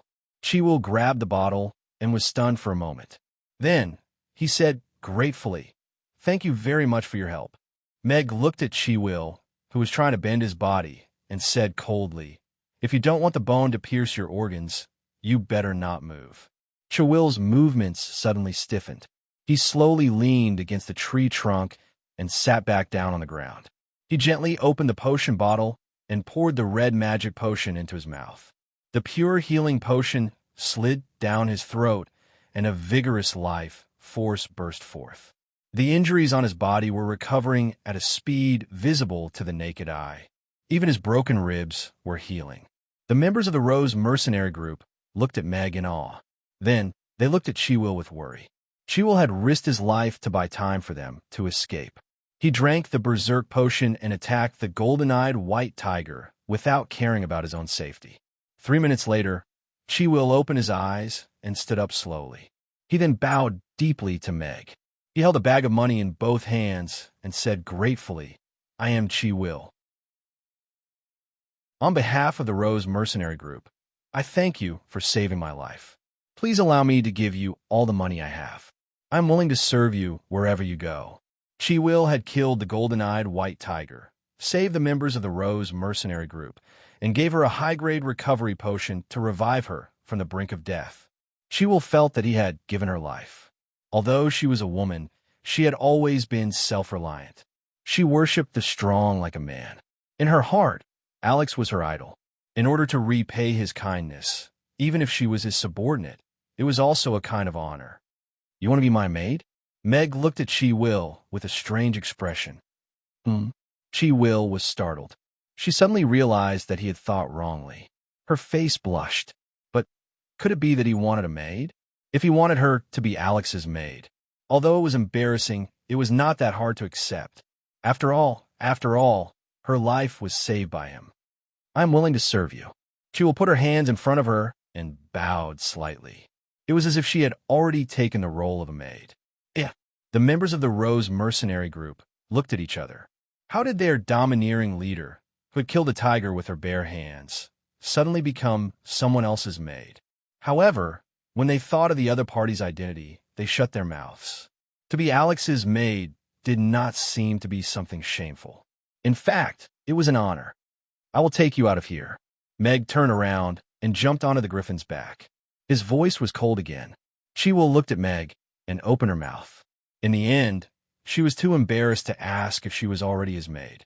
She was not a woman who would throw herself at anyone. Besides, her subordinates were watching. Shame on her. "Let's go." Chi-Will regained his usual calmness and ordered the members of the Rose mercenary group. Everyone boarded the purple-striped griffins one after another. They had never imagined that they would one day be able to board this majestic purple-striped griffin and be escorted by Alex. "Sir, the golden-eyed white tiger was a level 7 magical beast. It had already produced a demon core. The tiger's skin is also precious. You don't want it?" Chi-Will looked at the corpse of the white tiger not far away and could not help but ask. "Demon core?" Mag pondered in his heart. He had read in a book that after a magic beast reached the 7th tier and evolved into a high-tier magic beast, it would produce a demon core. It was an important material that magic casters used to make potions and spell formations. It was very precious. Meg looked at Chi-Will and the members of the Rose mercenary group. Thinking that they had almost lost their lives, he said, "I'll give you 15 minutes. Take whatever you can." Chi-Will and the others were overjoyed. A level 7 magical beast was nothing to a big shot like Alex, but to a small mercenary group like the Rose mercenary group, it was a treasure. If it weren't for the fact that they thought it was too much to ask to drag the tiger back, they would not have wasted a single piece of meat. The demon core, the tiger's skin, the tiger's teeth, the tiger's claws. Everything was a treasure in their eyes. Scott stopped Dennis, who was about to take the tiger's penis. He glanced at the griffin and whispered, "That's not good." "Why not?" "It said that the golden-eyed white tiger's penis has miraculous effects. It can be sold for a high price." "I'm going to give it to that man to repay him for saving my life," Dennis said straightforwardly. "Aren't you saying that he can't do it? If that man is unhappy, we'll be stuck here." Scott didn't know whether to laugh or cry. "That's true. Dennis scratched his head, but he still cut off the big piece of treasure neatly. Then let's sell it. I heard that someone sold it for 200,000 last time. This one is better, so it'll be worth more. Chapter 2263. This is the demon core. Please accept it. Chiwil walked over with a golden crystal the size of a baby's fist. She stood in front of Meg and offered it with both hands. Meg glanced at the glowing golden crystal. Its texture was similar to that of a crystal, and it contained a lot of energy. However, this level of energy was worthless to him. I'll give it to you, Meg said calmly without extending his hand. This? Chiwil looked at Meg, and then at the demon core in her hand. This was the extremely precious demon core of the golden-eyed white tiger, and it was worth more than 1,000,000 copper coins. She couldn't see the expression on his face under the mask, but from his calm tone, this demon core was nothing to him. But why would he give it to her so easily? Could it be that this was a gift for his little maid? So, did he already treat her as a maid? Chiwil pursed her lips. She suddenly felt that the demon core in her hand was a little hot. She wanted to throw it away, but she also wanted to hold it tightly. She didn't know what to do for a moment. Holding the demon core in a daze for a while, Chiwil finally raised her head and looked at Meg with a red face. Master, I didn't say I wanted to take you as a maid. It's just a small matter. Meg retracted his gaze and stood on the griffin. He looked up at the sky at a 45-degree angle, and his face under the mask couldn't help but curl up. This girl was quite interesting. However, if he took in a little maid who was like a cheetah, wouldn't it be quite interesting? Chiwil looked at Meg, and her face flashed with astonishment, disappointment, joy, sadness, and disappointment. Then, her face suddenly turned red, and she was so embarrassed that she wanted to find a hole to hide in.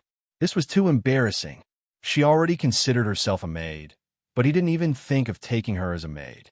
It was fine if he gave her for free, but she was actually rejected. The only thing that comforted her was that her subordinates were busy dealing with the white tiger's corpse. They probably didn't hear her call him master, nor did they hear his words. The cold night wind blew in the forest, but when it blew on Chiwil's face, it felt a little hot. Everyone quickly finished dismembering the tiger.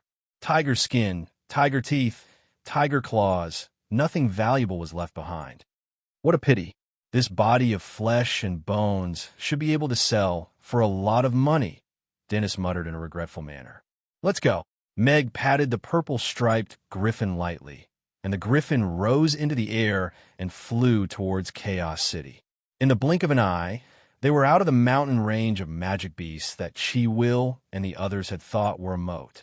Along the way, Chiwil covered his face and squatted in a corner. Her injuries were almost healed, but her ribs would be completely healed after a period of rest. But her heart was hurt. It would probably take a long time for it to heal. She glanced at the figure sitting at the front, her eyes filled with resentment. Was she really that bad? I'm not even qualified to be a maid. Why do I still want to be his maid? Chiwil frowned, feeling that something was wrong with her. The purple-striped griffin stopped in front of the city gate. Chiwil came back to her senses and got off the griffin with the rest. She bowed to Meg gratefully and said, "Thank you for saving our lives. If you need anything, the Rose Mercenary Squad will be at your disposal." "I'll remember that," Mag replied nonchalantly before the purple-striped griffin disappeared into the horizon. Everyone looked at the sky enviously and only retracted their gazes after a long time. Stepping on the firm ground at the city gate, everyone looked at each other and then cheered in relief. Death had been so close to them. If not for Alex's sudden appearance, they would have become the golden-eyed white tiger's dinner. But now, not only did they all return to Chaos City, but they also obtained the golden-eyed white tiger's most precious materials. We're rich. We're really rich this time. Yeah, just this white tiger skin alone can easily sell for 500,000 copper coins. The tiger teeth and claws are also high-quality materials for refining weapons. They can also be sold for a high price. This tiger penis is also very expensive. When I go to Wong tomorrow, I'll definitely sell it for a high price. Everyone in the Rose mercenary squad counted their spoils of war, and their faces were filled with joy. This was more than what they had earned in a year. In the mercenary industry, the coexistence of risk and reward was an unchanging principle. A small mercenary squad like theirs usually did some small missions in the outskirts of the Magic Beast mountain range. Chiwell held the demon core absent-mindedly. After a while, he came back to his senses and said, "There's one more demon core. Captain, this demon core is a gift from Lord Alex. You can keep it for yourself." Monkey was already awake. He leaned against Skull and shook his head with a smile. "Yeah, if it weren't for you, Captain, we wouldn't have survived until Lord Alex appeared. We can't take this demon core." Everyone agreed, and they weren't tempted by the high price of the demon core. Chiwell looked at everyone and was silent for a while. He nodded and accepted the demon core and said, "Then I won't participate in the profit from selling the other items." This small episode only cost Meg 20 minutes. He was very willing to help with this kind of trivial matter. Moreover, it was someone he knew. Killing a level 7 magical beast with one shot from 15 kilometers away, Meg had a deeper understanding of the power of this anti-material sniper rifle. Meg switched the anti-material sniper rifle to silencer mode and tried a few more shots in the Magic Beast mountain range. There were also some small mercenary squads like the Rose mercenary squad that carelessly stayed in the mountain range. Meg helped them solve some of their problems. However, for these mercenary teams that he didn't know, Meg only gave them directions to leave and left right away. In the end, Meg found a level 10 striped soul leopard. He locked on to its aura, aimed through the scope, and pressed the trigger from 30 kilometers away. The bullet was fired silently. The sharp bullet pierced through the air, creating ripples in the air as it flew toward the striped soul leopard. But the soul leopard seemed to have sensed it. Its charging figure suddenly stopped. It turned into a shadow and jumped to the side. The bullet flew past its body and shattered the boulder behind where it was originally standing. Sure enough, a level 10 magical beast isn't that easy to kill. Meg raised his hand and fired 2 more shots. The soul leopard turned into 3 shadows and ran in different directions. The bullets hit 2 of the shadows, but they missed, and the soul leopard also fled into the depths of the mountain range and disappeared without a trace. Meg didn't continue to chase. He didn't have the intention to kill the soul leopard. He just wanted to test his gun. A level 10 magical beast's spiritual sense was very sensitive to danger. This required a person with a gun to have a more accurate prediction. "I still need to practice more." Meg put away his gun and let Ozzy return to the restaurant. Chapter 2264. Today's live ammunition practice gave Meg a deeper understanding of this anti-material sniper rifle. First of all, in terms of lethality, this anti-material sniper rifle could kill a level 10 giant dragon if it hit a fatal spot within a range of 10 kilometers. Of course, most level 10 powerhouses had sharp senses. After their auras were locked on, most of them would feel something and would not be killed so easily. The effective lethality range of level 7 and above was 30 kilometers. Beyond that, the power would decrease significantly. Secondly, the highly technological scope could automatically measure and calculate the environment, replacing the job of an observer and making individual combat easier and more efficient. However, your target was a living creature, and most of them were powerhouses. Therefore, an excellent sniper had to learn how to make predictions so that your bullet could accurately explode the target's head after traveling dozens of kilometers. Relying on his strong mental strength and combat experience, Meg's prediction ability was better than most people's. However, this required high-intensity practice. The accumulated experience could not be made up in a day or two. He still needed more practice. For a half-native like Meg, the most profound feeling this gun gave him was that times had changed. This was an anti-material sniper rifle that could kill a level 10 powerhouse. An ordinary human could rely on the stand to find a suitable sniping position and rely on the scope to find the target. Then, he could pull the trigger and complete the kill. Moreover, Using one's eyes to find the target without using the aura to lock on was even more difficult to guard against. 30 kilometers was already beyond the alert range of the Rhoda Palace. The underground city is really exciting. Meg landed lightly on the balcony and stared at the ground. He wondered what the world beneath the ground was like. Cyberpunk? Or utopia? Although she looked like an emotionless robot, her obsession with red braised pork revealed some of her humanity. The possibility of her being a hypocrite was higher.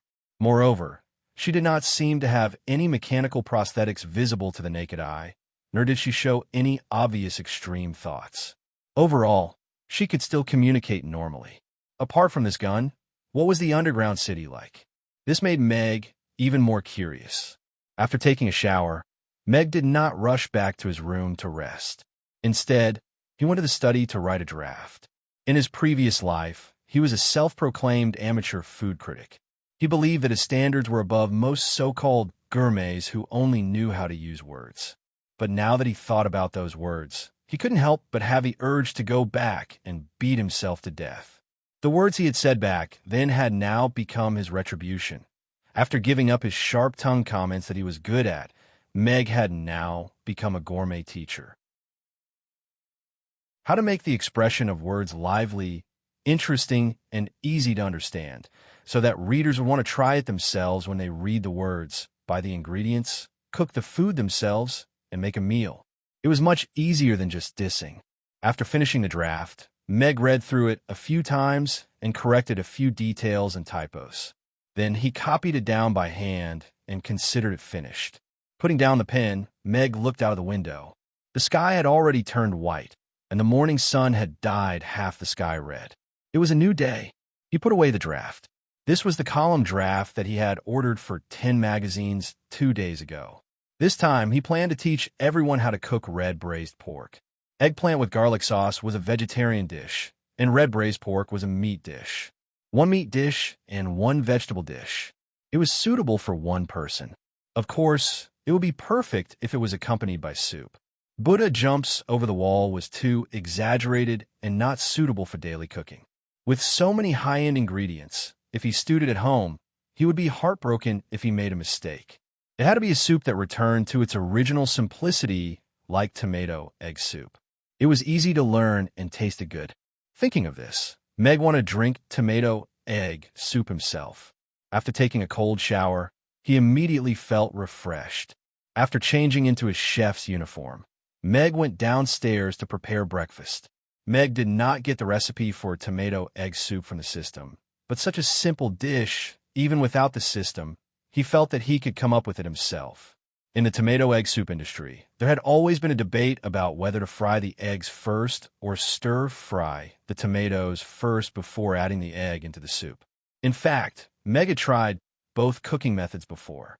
It was hard to say which was more high-end. Whether it was good or bad depended on one's taste. After frying the eggs with lard, they were used to cook the soup. The taste of the soup would be more prominent and delicious, and the soup would also be thicker. Before turning off the heat, the egg was poured into the boiling soup and let the egg drop into egg florets. Then, a bowl of smooth and tender egg soup would be obtained. It had an excellent texture and was sweet and sour. Only the children could make a choice. Meg made 1 serving of each of the 2 types of tomato egg soup. At the breakfast table, everyone looked at the 2 big bowls of egg soup in the middle of the table and was a little confused. "Father, is this a new dish?" Amy looked at Meg and asked. Everyone else also looked at Meg. Yes, it was an idea that suddenly popped up this morning. This is the first time I tried it. I used 2 different methods. Everyone try it. Meg nodded. The birth of every new dish required a brave warrior to be the taster and give their precious suggestions. The color looks very beautiful. It should be very delicious. I want the one that looks like a flower. Amy pointed at the egg soup and said, "Okay, I'll get a bowl for you." Meg scooped a bowl of egg soup for Amy. The egg florets were evenly dotted in the soup, and it did look better than the fried egg soup. "I think this bowl smells better. I want to try this bowl." Mia picked up the spoon and scooped a bowl of tomato egg soup for herself. Everyone made their choice one after another, and the 2 bowls of soup were quickly divided. "Huff, Huff. Amy blew on the spoon and then put the soup in her mouth. The sweet and sour taste immediately spread in her mouth, making her eyes light up. The smooth and tender egg florets in her mouth and slid down her throat, leaving only a faint fragrance. "It's so delicious," Amy said as she leaned in front of the bowl and drank spoonful after spoonful. She looked like she was enjoying it, and it made people feel hungry. Mia held the bowl and blew on it gently before taking a sip.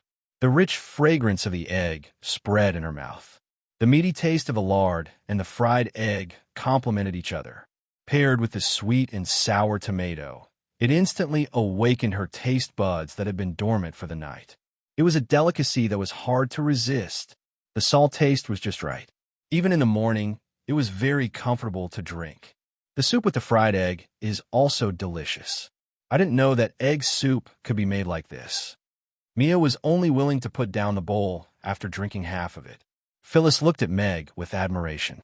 A small egg in Meg's hands could always turn something rotten into something amazing and amazing. Chapter 2265. It's delicious. I want another bowl. I suddenly want to try another flavor. The 2 egg soups were well received by everyone. Meg had expected this, but he was still quite happy. Under everyone's warm invitation, Meg rejected their request to make another bowl. Breakfast is more than a bowl of soup, and this is my first time trying it. I'll make tomato egg soup for everyone after I'm satisfied with it, Meg said with a smile.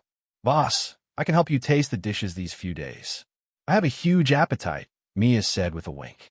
Meg glanced at her and nodded with a smile.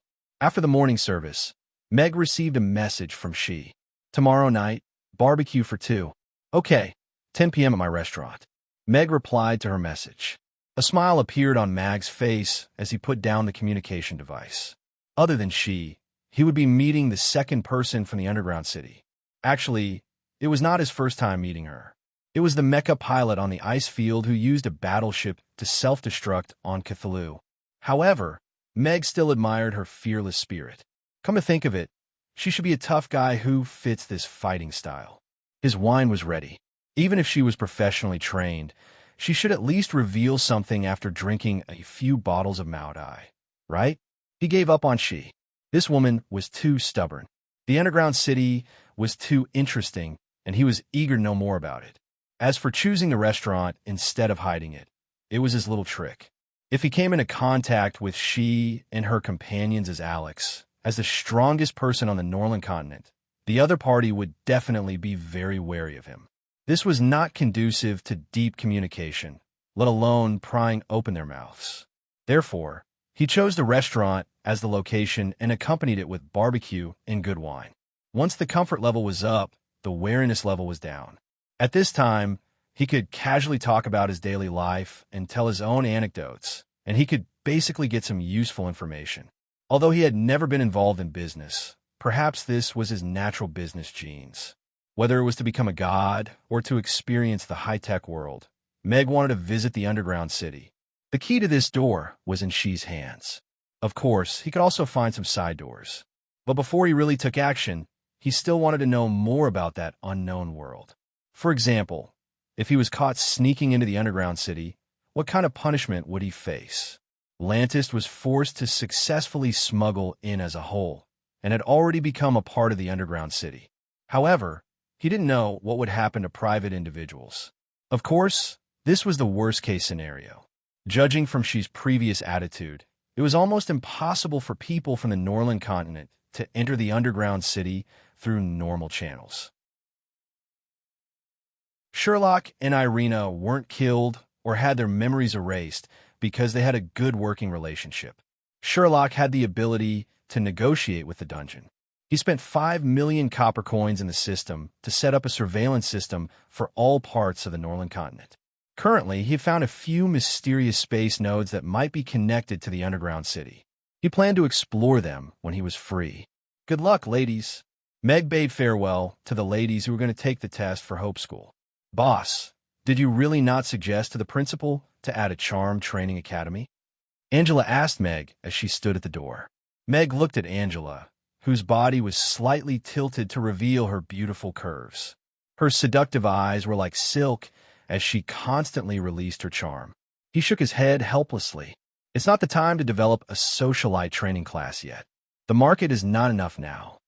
Angela blinked. She didn't understand Meg's words. I heard you recently set up a succubus mutual aid association. You directly raised the price of massages in the entire Chaos City. You've caused a lot of resentment among the gentlemen. Meg changed the topic. The economy has been developing for 100 years, and we're about to welcome the next 100 years. Those men still want to use the prices from 100 years ago to enjoy the variety of services from 100 years later. Isn't that wishful thinking? Angela said matter-of-factly. Meg thought for a while and actually couldn't rebut. What kind of variety? Meg asked curiously. Angela looked at Meg, and her gaze suddenly became a little sinister.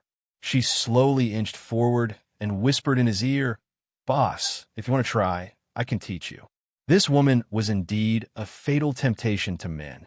She had unleashed her racial talent to the extreme and was naturally seductive.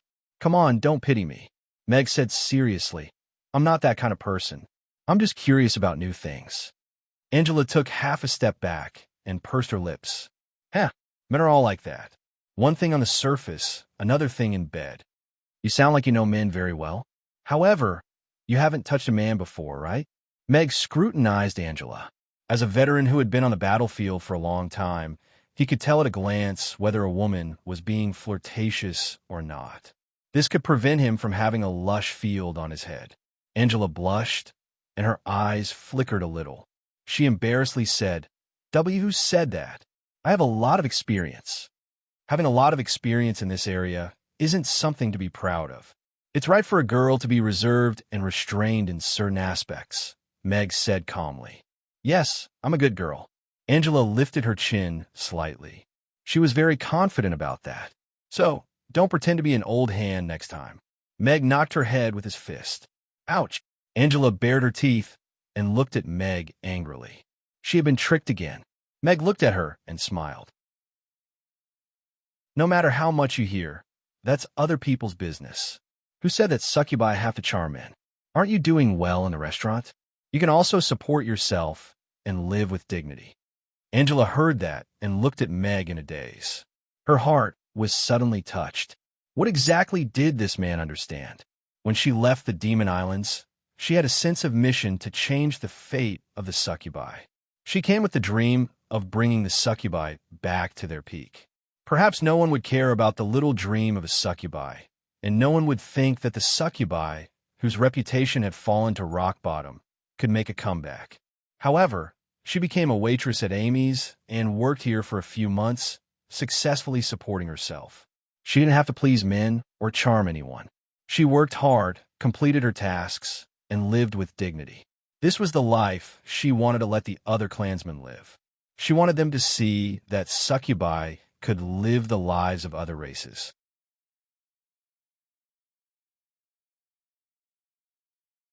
Chapter 2266. Meg and Angela had a rather philosophical discussion about the birth and development of the succubi, and the image of the succubi as an inferior race that was deeply ingrained in the minds of all the races. Because of Angela, Meg had actually read up on a lot of information related to the succubi and had some understanding of how this race had turned out. The succubi had once been glorious, but because of the cruelty of the racial war, they were almost wiped out. Even though the racial war had ended 100 years ago, there were less than 10,000 succubi left on the Norland continent now. Almost half of them lived in Chaos City. Only in this relatively equal city could the succubi gain a certain level of dignity and respect and not have to worry about being imprisoned as a plaything. The succubi had already lost their ambition and even consciously forgot about their own race. When the succubi gathered together, other than increasing the number of strange looks or attracting greater danger, it couldn't change anything. This was also the reason why Angela had only managed to create a loose price alliance that was relatively beneficial to the succubi in the few months she had been in Chaos City. To the succubi who were engaged in manual labor, this was something that could directly improve their quality of life, so they had a certain level of enthusiasm to participate. But as long as Angela mentioned changing their lives, changing their fate, and looking forward, they would put on a perfunctory attitude again. It was hard to say that this was a racial inferiority. After all, the succubi were once a race that was as famous as the elves for being seductive, but not demonic and full of spirituality. They can walk out of that quagmire and live with dignity as long as they make changes. Why are they unwilling? Angela said with a frown, expressing her heartache at the degeneration of her race. Have you ever thought about it? You're only telling them what to do, but you're not letting them see that they can really live a completely different life from now. Their lives will become better, and they will be able to receive more praise and respect. Mag shook his head. He paused for a moment and continued. You're just telling them what to do. In the past 100 years, some of them must have tried, but maybe they hit a wall, or maybe they realized that the quagmire they walked out of was just a path to a deeper quagmire, so they chose to give up and maintain the status quo. In this world, I'm sure you understand the prejudice of the succubi more than I do.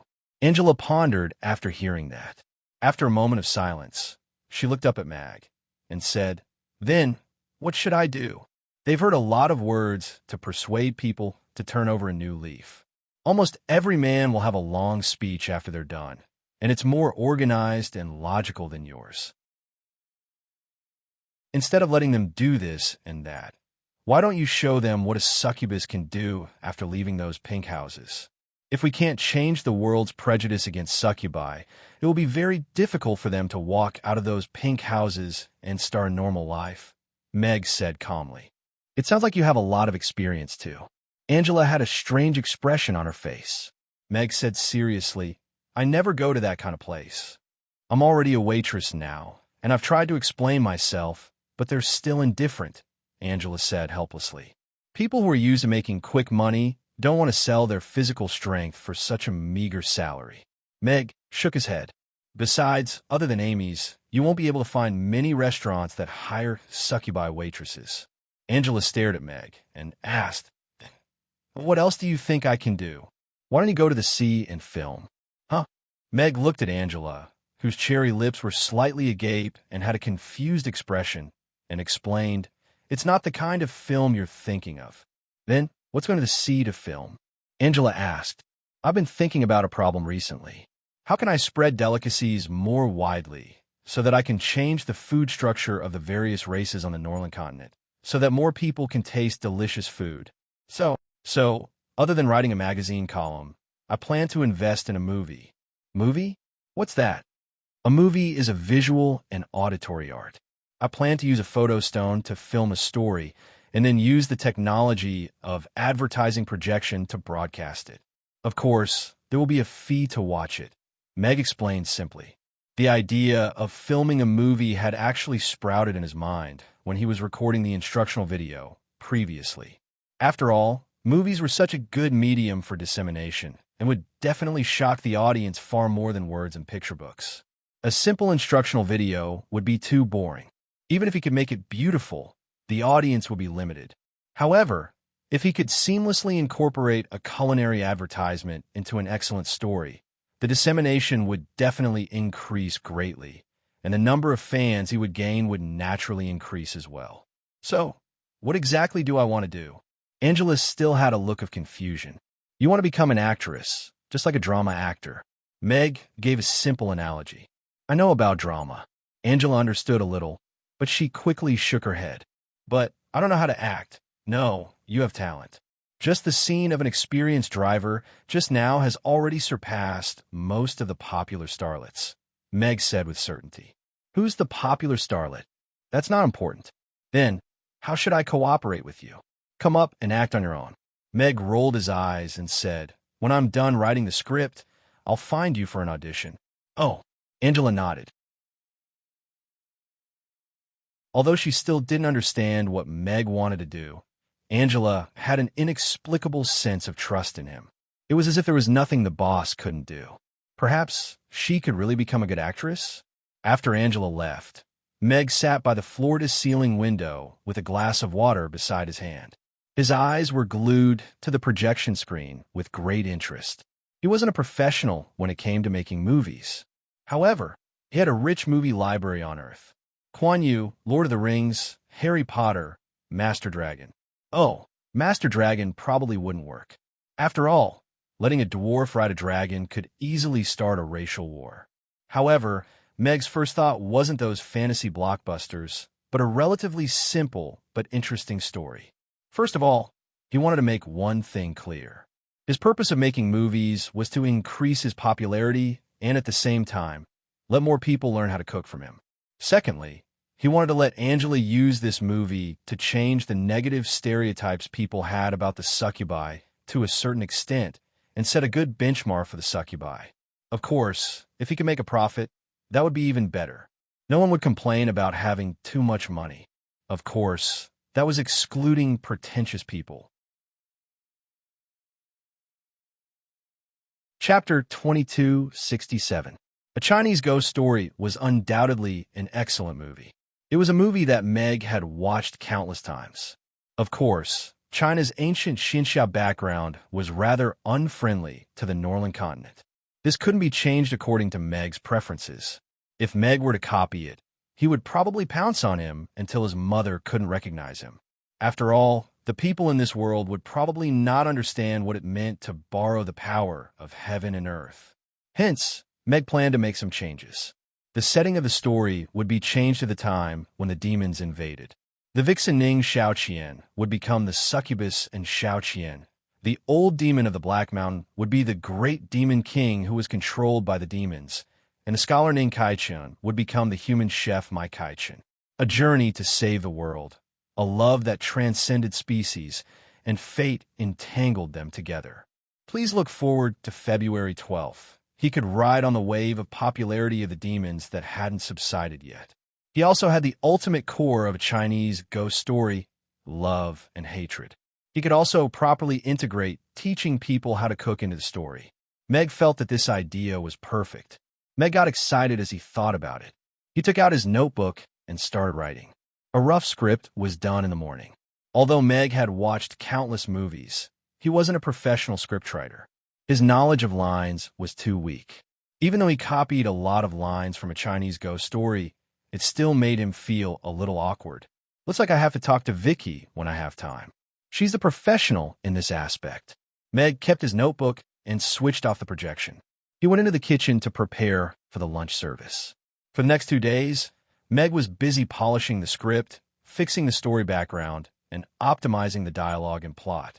As a man of science and technology and a deep participant in the battle of the extreme northern ice field, Meg felt that he had the best grasp of the story background, the structure of the worldview, and the plot.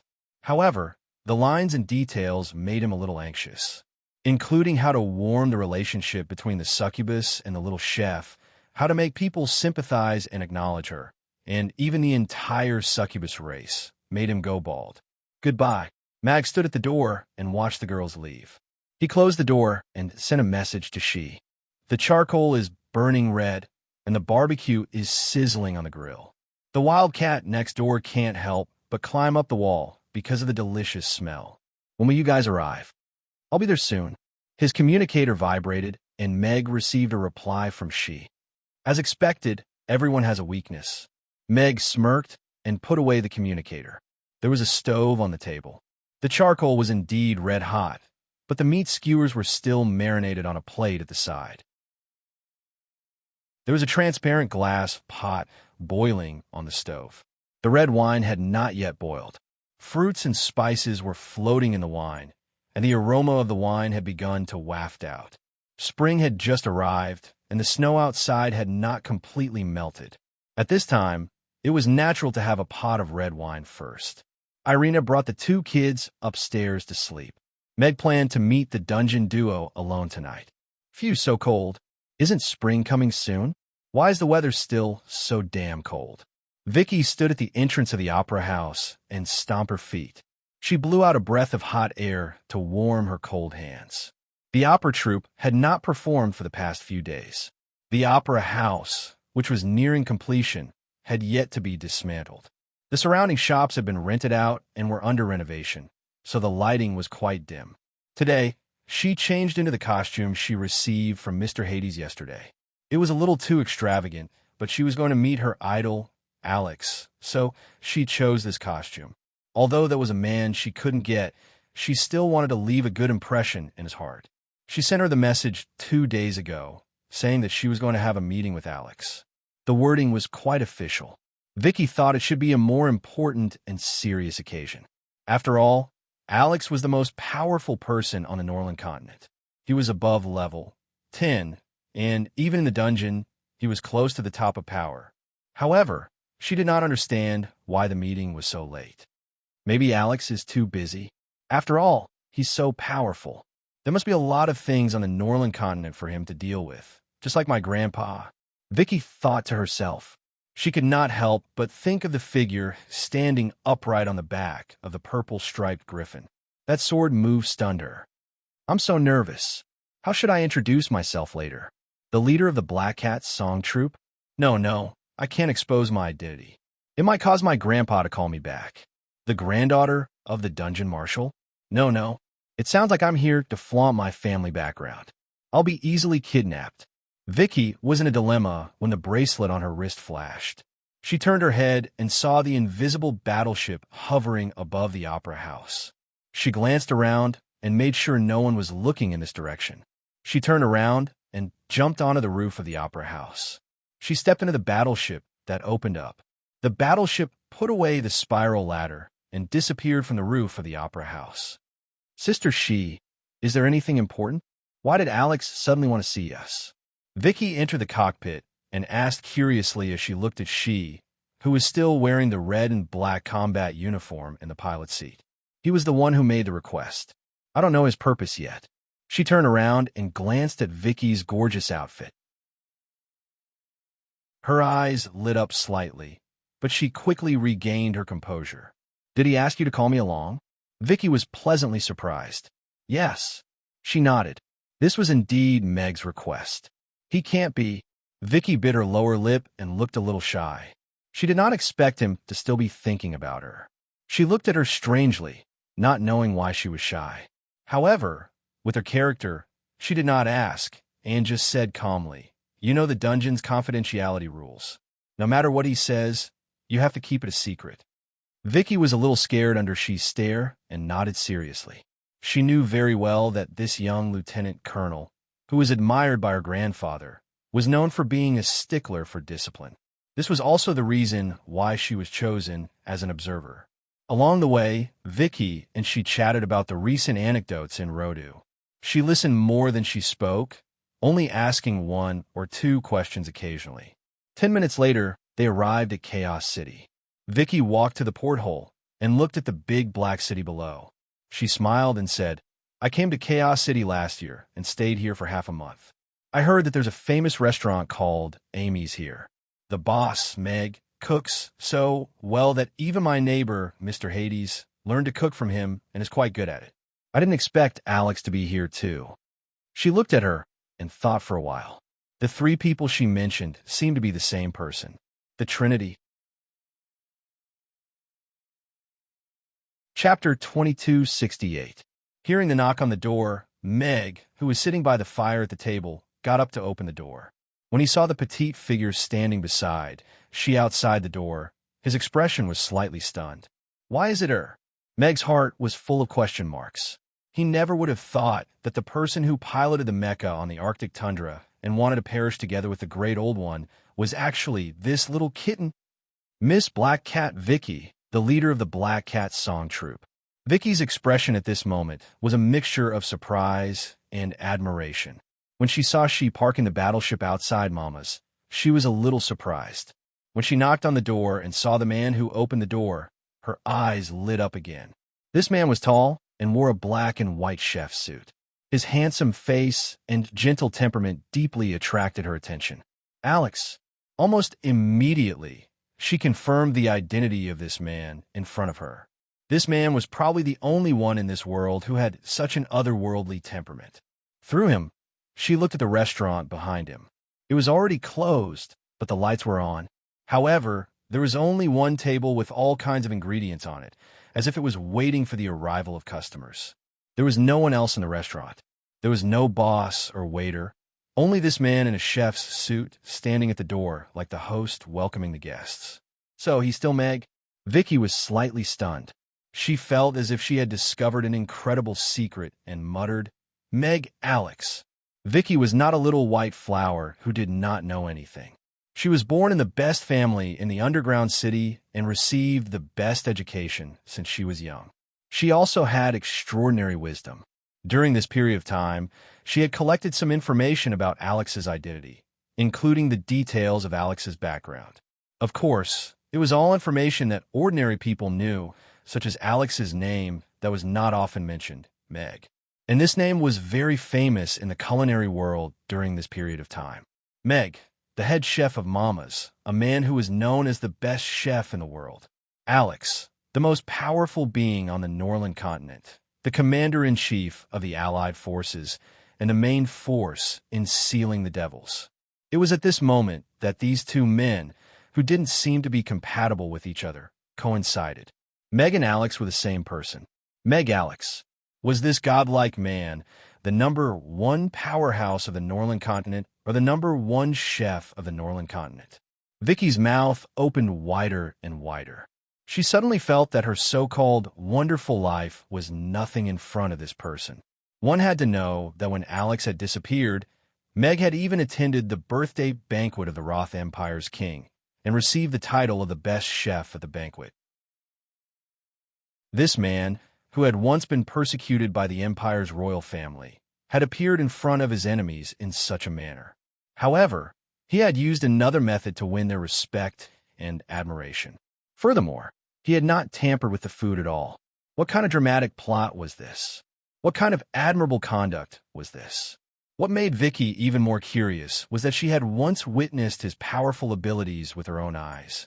The scene of him fighting with the giant dragon was unforgettable.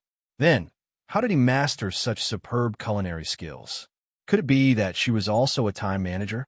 "Come in." Meg quickly composed himself and stepped aside with a smile. Even though he was a little surprised that it was Vicky, the situation was still manageable. Anyway, she still didn't know that he was Hades. Otherwise, she wouldn't have such an expression now. He was still thinking about how to test the newcomer, but now it seemed that he could skip this step. She only found the changes in their expressions a little funny, but she didn't show any emotion on her face. She walked past Meg into the dining room and walked towards the table with the stove. The dining room was very warm, and the aroma of wine floated in the air. It was a warm smell, and there was a strong fragrance in the faint intoxication. The aroma wafted out from the wine pot on the grill. The red wine was already boiling. It was the intertwining of spices and fruits, creating a wonderful flavor. "Hi. Hello, I'm Vicky." Vicky looked at Meg and introduced herself cautiously. Her face was slightly red, and her hands were hanging by her side. She subconsciously grabbed the corner of her shirt and did not know where to look, just like a fan meeting her idol for the first time. "Hello, Miss Vicky. Please come in." Meg was a little confused. The girl he knew was quite forthright, so why was she suddenly acting like a shy little girl? Vicky nodded and followed him in. "It smells so good." The aroma of the wine in the air immediately attracted her attention. She subconsciously looked at the glass wine pot that was boiling on the grill. Recently, she often drank with Ify. Even though she could not hold her liquor well and got drunk easily, she had improved a lot in wine tasting. This wine was excellent. She had never seen this way of drinking wine in Rodu, but it was not a rare way of drinking wine in the underground city. Drinking red wine in winter was a very common pairing, especially in cold places. It could keep out the cold and warm, and when cooked with spices, it could make the wine more fragrant. Vicky was quite knowledgeable, but when she smelled the aroma of the wine, she still experienced it. The winemakers in the underground city had researched the molecular composition of the wine and used various technological means to make the wine perfect. They could control the absolute standard of the wine's flavor. However, perhaps it was this absolute standard that made the wine lose its soul. However, the red wine boiling on the grill made her feel like she could smell the soul. It was a standard that didn't involve too much machinery. Perhaps it was a little rougher, but it gave people an extraordinary sense of surprise. Paired with just the right amount of spices and fruits, it was a fine wine that made people a little intoxicated just by smelling it. Have a seat. Have a glass of wine to warm yourself up. The grill is hot, so it's a good time to grill the meat. Meg closed the door and walked over with a smile. He picked up the wine pot and poured 2 glasses of wine for Vicky and she. The red wine swirled in the transparent goblet, and the hot steam carried the aroma of the wine. Thank you. Vicky sat down next to she and took the wine glass with blushing hands. She felt blissful. Alex poured wine for her personally. Isn't this too awesome? She nodded slightly and took the wine glass. She subconsciously swirled the wine. Mag placed a few kebabs onto the grill, and the meat soon began to sizzle. Grease seeped out of the beef, and the aroma of roasted meat began to waft through the air. After a few rounds of roasting, the aroma of roasted meat began to waft through the air. Vicky held the wine glass and looked at Meg, who was turning the kebabs in a daze. This man who soared in the sky with a heavy sword to slay dragons was so delicate and gentle when he was grilling meat. What a touching contrast.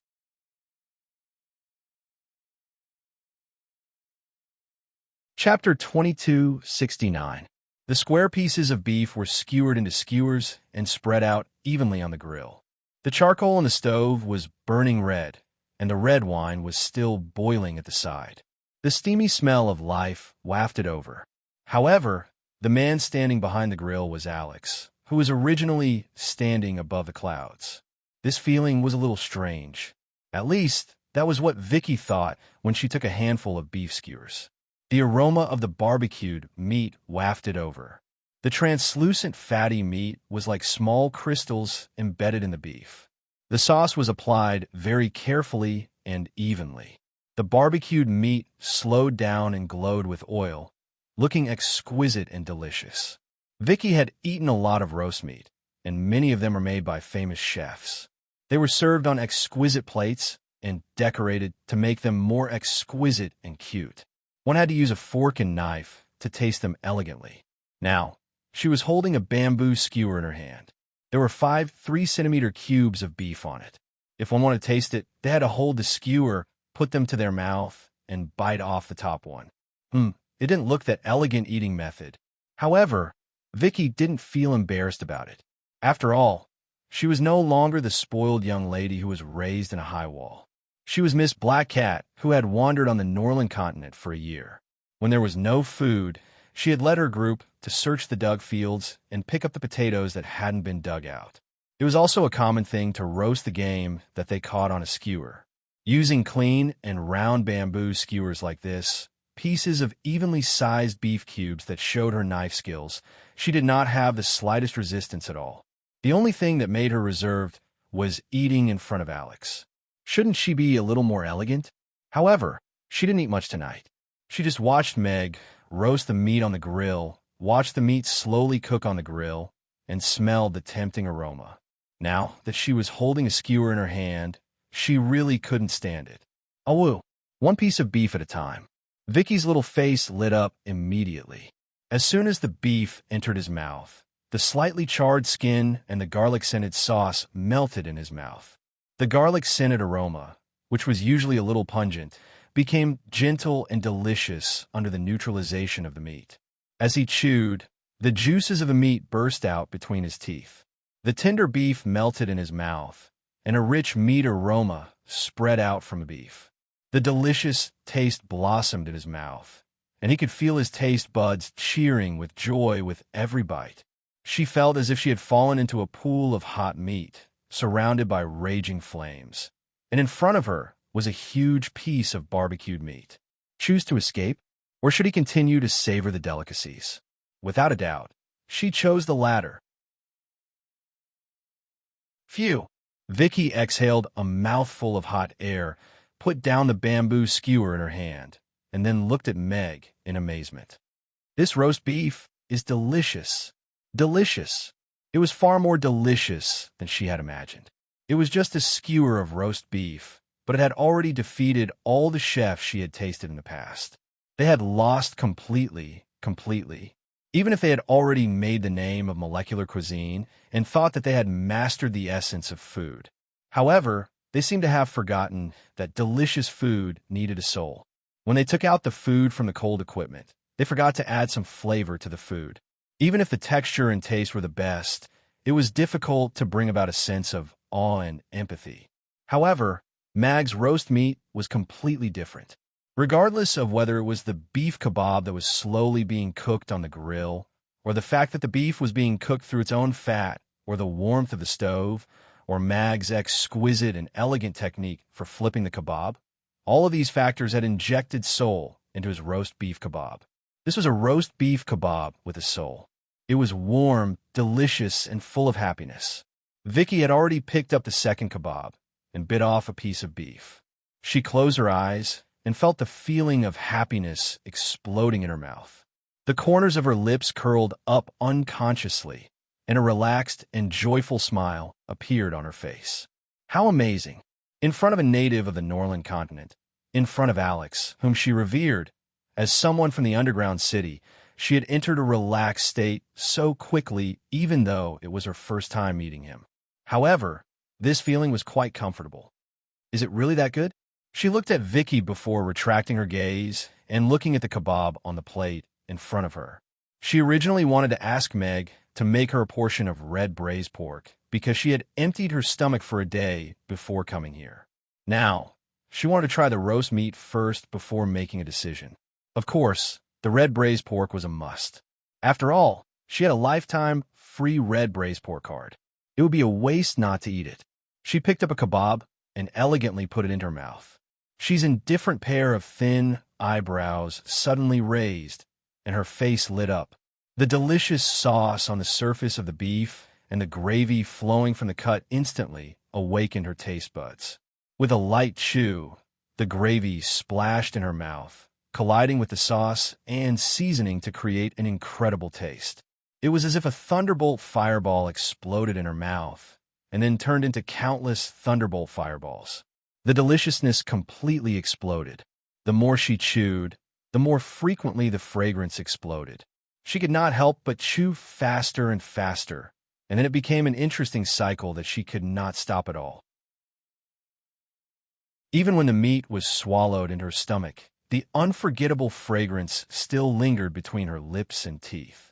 Shishi's usually expressionless face revealed a rare smile that was hard to suppress. Without saying anything, she took another bite of the beef. She closed her eyes and chewed carefully. A happy and satisfied smile appeared on her face. Her usually tense expression no longer needed to be reserved at this moment.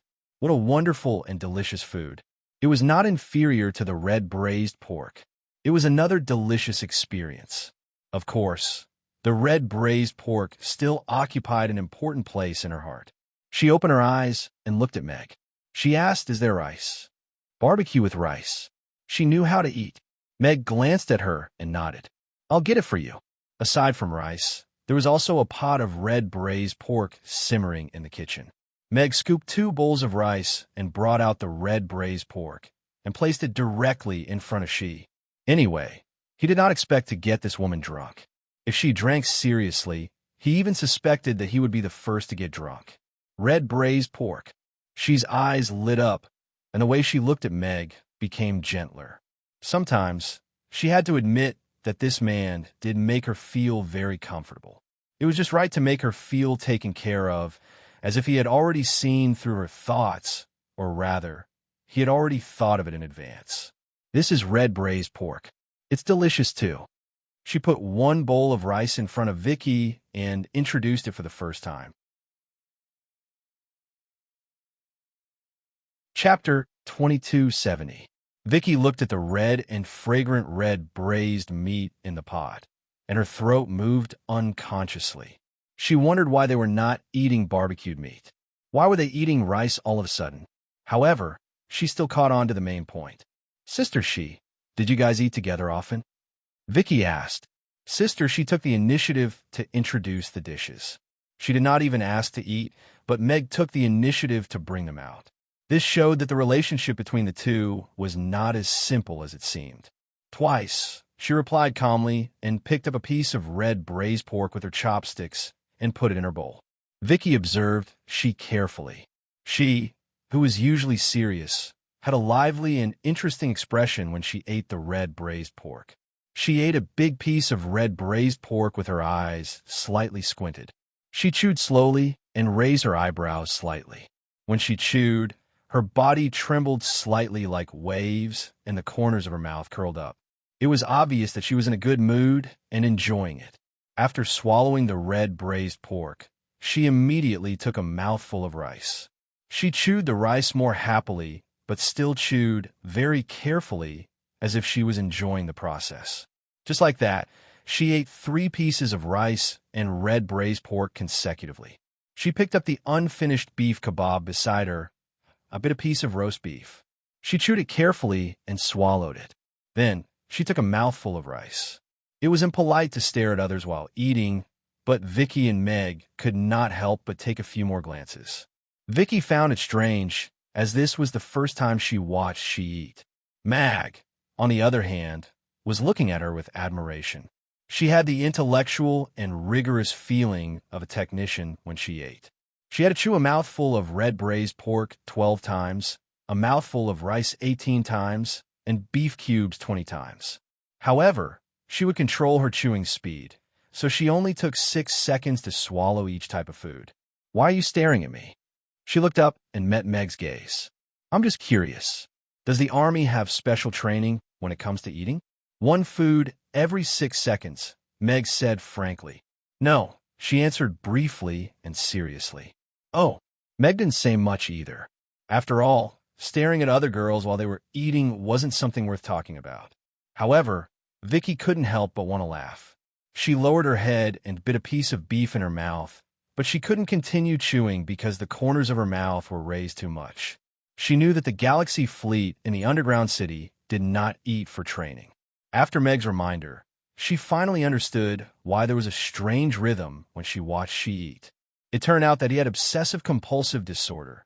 She looked at the two of them strangely and continued to eat her braised pork, rice, roast beef, and rice. Vicky quickly held back her laughter and tried the red braised pork as well. And then she fell for him as well. This red braised meat is too delicious. Soft, fragrant, and sweet, it melts in the mouth. The rich, meaty aroma spreads in the mouth, catching people off guard and instantly falling for it. Vicky praised in her heart, but she couldn't stop her mouth at all. She also started to eat a mouthful of rice and a mouthful of red braised pork. Meg ate the barbecue skewers and drank a glass of wine from time to time. He was slightly speechless as he looked at the two women who were eating happily. The adult and the child were quite cute. He invited them for barbecue today because he wanted to eat some barbecue, drink some wine, get to know them, and get some information at the same time. Now that he saw them eating so happily, he didn't want to disturb them. 10 minutes later, a bowl of rice and a cup of red braised pork were finished. Vicky and she put down their chopsticks as if they were still unsatisfied. "The red braised pork is delicious. Mr. Alex, your culinary skills are amazing." Vicky looked at Meg with sparkling eyes. His powerful martial arts skills were admirable, and his superb culinary skills made her want to marry him. This man was too charming. Although he wasn't a demon, he was handsome and not feminine. His temperament was noble and elegant. His voice was deep and magnetic, and the perfect outline of his body under the chef's uniform was enviable. An existence who could kill a great old one with a sword was even more charming when he took off his armor, put down his long sword, and picked up a kitchen knife. Vicky felt that the nobles in the underground city were nothing compared to him. Even the one her family chose for her back then paled in comparison to him. "You flatter me. Have more barbecue." Meg put a handful of beef and mutton skewers on the plate in front of Vicky. "Thank you." Vicky smiled and nodded. Her eyes were quickly attracted by the steaming barbecue skewers. She, who had a bowl of rice and half of the red braised pork shared by Vicky, was obviously not full. Fortunately, there were still a lot of beef and mutton skewers left. Meg grilled another batch for her, so she continued to focus on the barbecue skewers and took a sip of the hot-boiled red wine from time to time.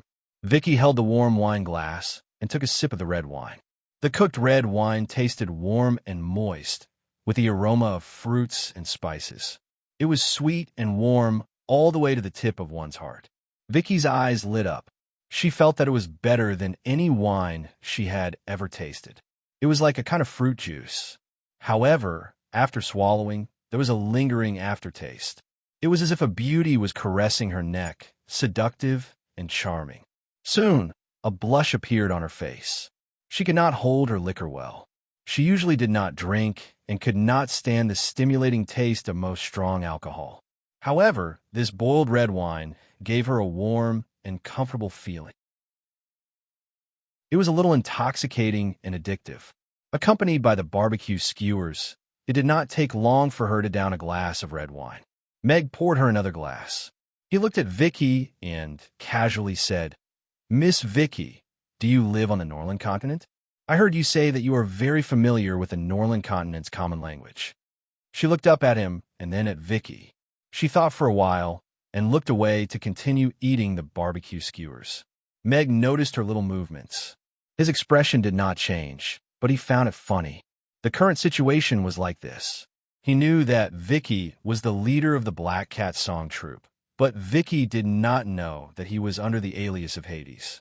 She might not know that his alias in Rodu was Hades, but she knew about his tavern in Rodu. She should also know that he sponsored Vicky's troupe.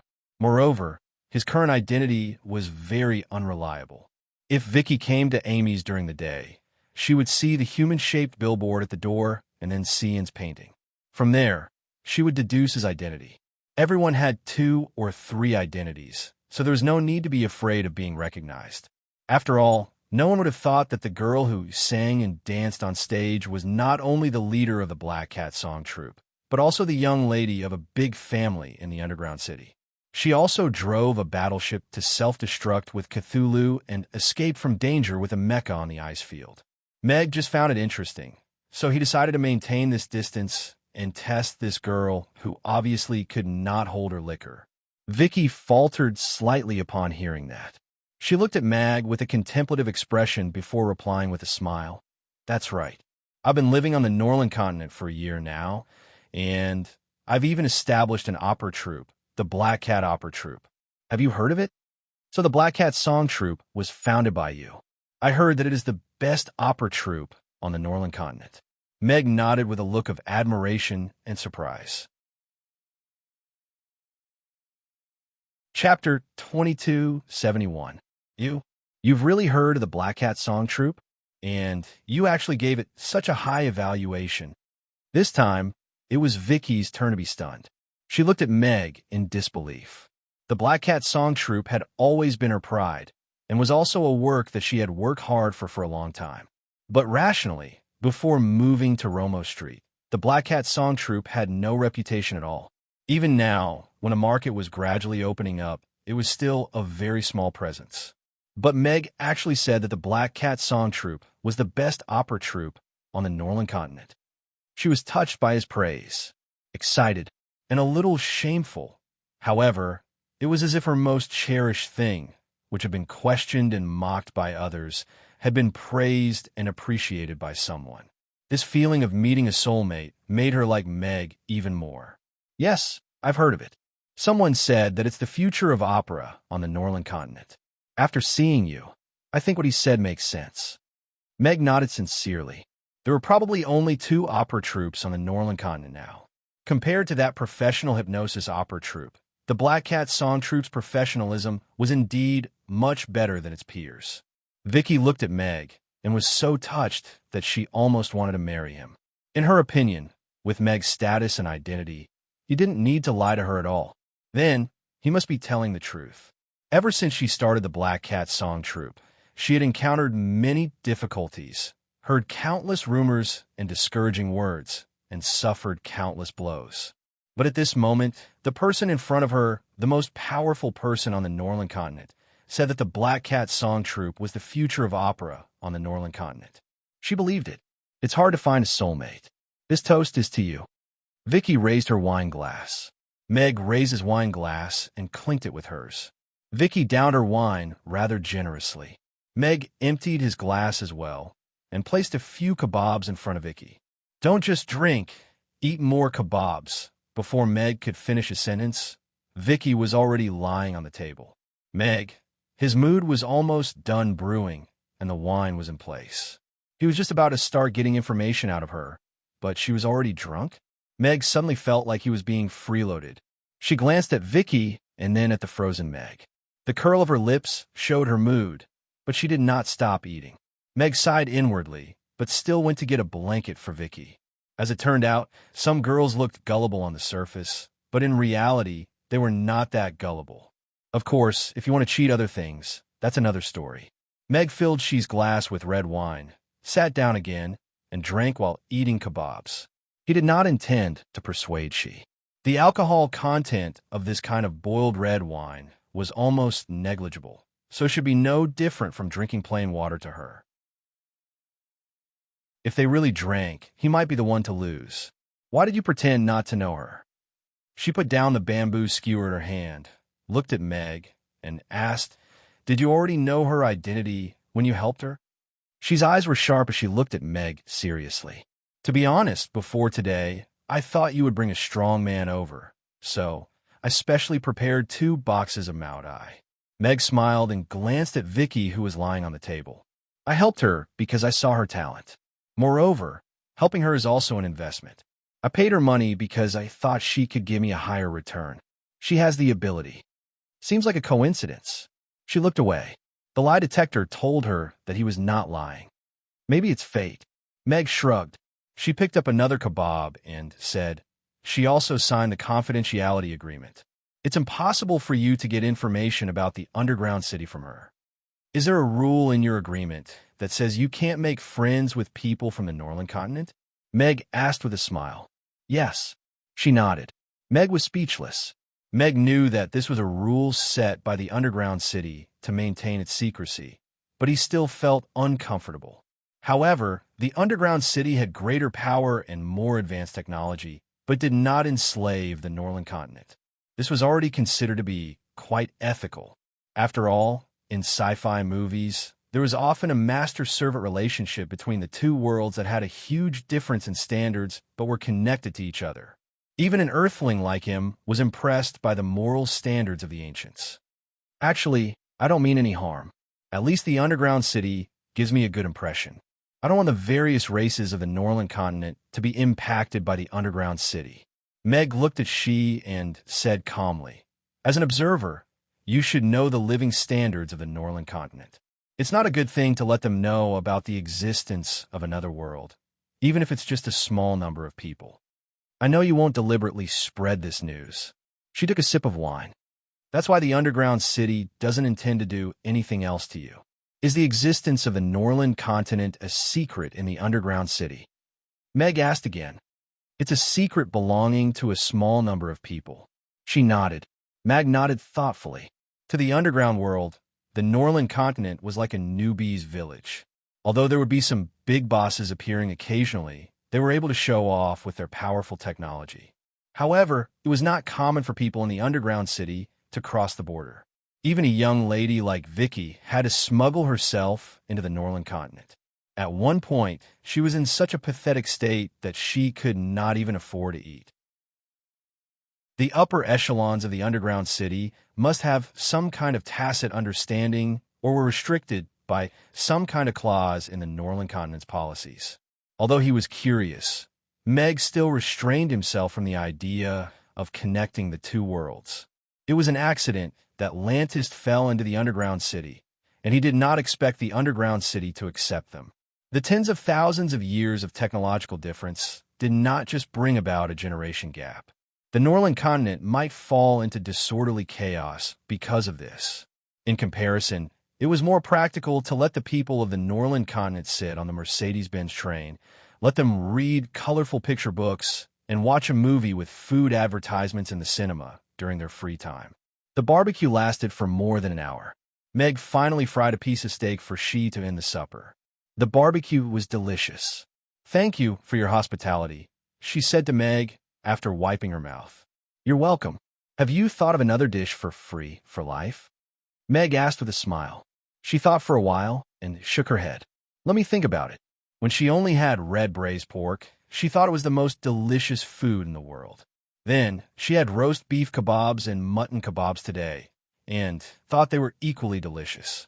The last dish, black pepper steak, was even more tender and delicious. There were many more dishes on the menu. She thought it was a fertile land that was worth the time to slowly cultivate and savor before making a choice. She wants to continue freeloading. Meg made a judgment. Chapter 2272. It was a simple gathering. Meg watched as she princess carried Vicky away and closed the door. Although he did not get any useful information from she, it was not a fruitless day. At least he knew who the other person from the dungeon on the Norland continent was, and it was an acquaintance. Vicky might be emotionally unstable, but compared to she was much easier to fool. Meg had made up his mind to use Vicky as a breakthrough point to pry the secret of the dungeon out of her.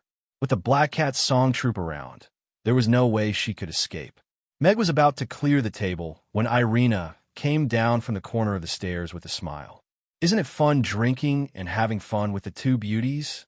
"I'm working," Meg said seriously. Irina rolled her eyes at him and sat down on a chair with her legs crossed. "I didn't expect Vicky to be from the dungeon too, but she doesn't look strong or outstanding." With the help of advanced technology, physical combat ability doesn't fully represent a person's combat ability. I saw her looking for Cthulhu to self-destruct on the ice field, and I also saw her running wildly on the ice field in a mecha. Meg shook his head with a smile. With the mecha, her combat ability is comparable to a grade 9 giant dragon. If she has a battleship, it's even harder to estimate. Irina opened her mouth. Although she was not sure what kind of enhancement Meg's mecha and battleship would bring to Vicky, she chose to trust his judgment and said, "I think she's quite interested in you." It meant that Brother Ming was still as charming as before. Meg said seriously, "I think they just want to eat my cooking for free. It's an old tradition in the dungeon." "You're going to the dungeon first?" Irina looked into Meg's eyes and asked. "Yes, the secret to becoming a god is hidden there. To me, it is indeed very attractive. I will definitely go and take a look." Meg nodded. "But there are no more gods in this world." Irina's voice was a little cold, and there was no trace of a joking expression on her face. Meg suddenly froze as he realized the meaning behind Irina's words. Fine beads of sweat appeared on his forehead as a chill ran down his spine. Indeed, there were countless legends about gods on the Norland continent, and almost every race worshipped all kinds of gods. But in the past few months, there was no concrete evidence of the appearance of a god, and no race had a god to bring them to the top. There might have been gods on the Norland continent, but they had all disappeared. No one knew where they went, nor did they leave behind any evidence. In such a huge continent, where countless races coexisted, was there really no one who had ever touched that boundary in tens of thousands of years? Even though it had only been a few hundred years, Alex and Lantis had already seen the existence of that invisible barrier. He didn't think that they were some eternal geniuses, so the probability was a little too high. Where did those people go after they became gods? I understand your pursuit of power, but what about after you become a god? Could it be that when we miss you in the future, we can only burn an incense stick for you? Irina continued to ask. Meg laughed involuntarily. Speaking of burning incense, he thought of his own path to becoming a god again. She said that there are beings above the 10th tier in the underground city, and they call them extraordinaries. I want to see what kind of beings these so-called extraordinaries are, and whether they're really gods that transcend beyond the outside world.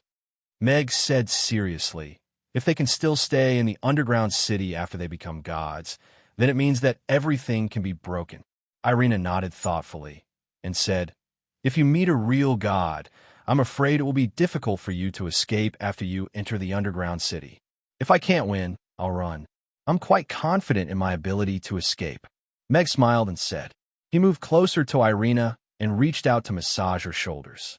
Do you want to eat something? There's still barbecue. I don't want to eat your leftovers. Irina shook her head and thought for a while. Let me eat the noodles. This. Meg looked at Irina's plump red lips and turned to the kitchen. I'll go knead the noodles. A bowl of shaved noodles was soon ready, and Meg added 2 fried eggs for her. Meg sat opposite Irina and quietly watched her eat the shaved noodles in small bites. Her beautiful face and cherry lips gently sucked, and a piece of shaved noodle slid into her mouth like a silver fish. She then chewed and swallowed, looking playful and cute. "Don't stare at me when I'm eating." Irina glared at him. "Some people say that when you're quietly staying in a certain place, you should stop your gaze on the most beautiful thing." Meg shrugged. "I have no choice." "You're joking." Irina rolled her eyes, but the corners of her mouth couldn't help but curl up. She took a bite of the crispy and fluffy fried egg, and the soft core slowly flowed out. It was crispy on the outside and tender on the inside. It was extremely fragrant. She liked Meg's fried eggs the most. It seemed to be fried with lard. It was crispy on the outside and tender on the inside. It was a delicacy that couldn't be fried by other restaurants. After a bowl of noodles and 2 fried eggs, Irina was a little full and put down her chopsticks in satisfaction. "How's the construction of the school?" Irina asked casually. "It should be almost done. I'll go take a look tomorrow and then put the equipment in. It should be completed before the children start school." Meg nodded. He was quite confident in the Night Elves construction team. "Let's go." Irina got up and prepared to go out. "Where are we going?" Meg was puzzled. It was a good time to go out. Why would they go out at this time? "Didn't you get a gun from she?" "Let's go play," Irina said. She glanced at him and said, "It's not yours. I didn't expect you to be interested in this too." Meg was a little surprised. "Do you think I'm old-fashioned?" "Not really, but most men are more interested in this kind of thing. I just don't want to be left behind by the times. After all, it would be embarrassing if a junior said, 'Annie, the times have changed.' How awkward would that be?" Irina said honestly. "Let's go. I'll teach you how to shoot today." Meg smiled and took her hand. "Let's go to the magical Beast Mountains." Irina waved her hand, and a golden light lit up under their feet. The two of them appeared outside the city. With another flash, they appeared on the highest mountain in the magical Beast Mountains. This is an anti-material rifle. Its killing range is 30 kilometers. It can pose a fatal threat to a level 10 powerhouse within 15 kilometers. Meg took out the anti-material rifle and began to introduce it to Irina. He then taught her how to aim and shoot step by step. Chapter 2273. This girl. She frowned as she looked at Vicky, who was sprawled out on her bed with a satisfied smile. She did not want to meet Vicky's crew, so she could only let her stay in the battleship and leave when she sobered up. Also, she wanted to remind Vicky not to get too close to Meg when she sobered up. Although the man did not look like a bad guy, his position was more important than his personal good and bad when it came to two different worlds. Vicky's identity was a little special. She had access to things that most federal residents did not have access to in the buried city, which meant that she was in control of the core secrets of the buried city. Although she was also bound by the buried city's confidentiality rules, she could not help but worry if she could abide by the rules given her alcohol tolerance. "Come, have another glass." "Lord Alex, you're amazing," Vicky murmured, turned over, and let out a happy squeal. She resisted the urge to take out the recorder and covered Vicky with a thin blanket. She then turned around and left the room for her office. It was time to write in her daily diary again. The Observer's Diary. Sunny, Meg brought Irina to experience the joy of hunting in the magical Beast Mountains. The AMR was switched to a silence mode, and they chose some manic magical beasts in the mountains as their targets. After getting used to a few shots, Irina quickly grasped the flick's sniping skill. She locked onto the target, glanced at it, and instantly fired. Her hit rate was close to 100%. Meg was silent for a long time before he gave her a thumbs up. Some things were really about talent. Although he was a man and seemed to be more suited to playing with guns, Irina was way ahead of him in terms of talent. "It seems pretty simple." Irina put down the AMR in her hand and looked at Meg.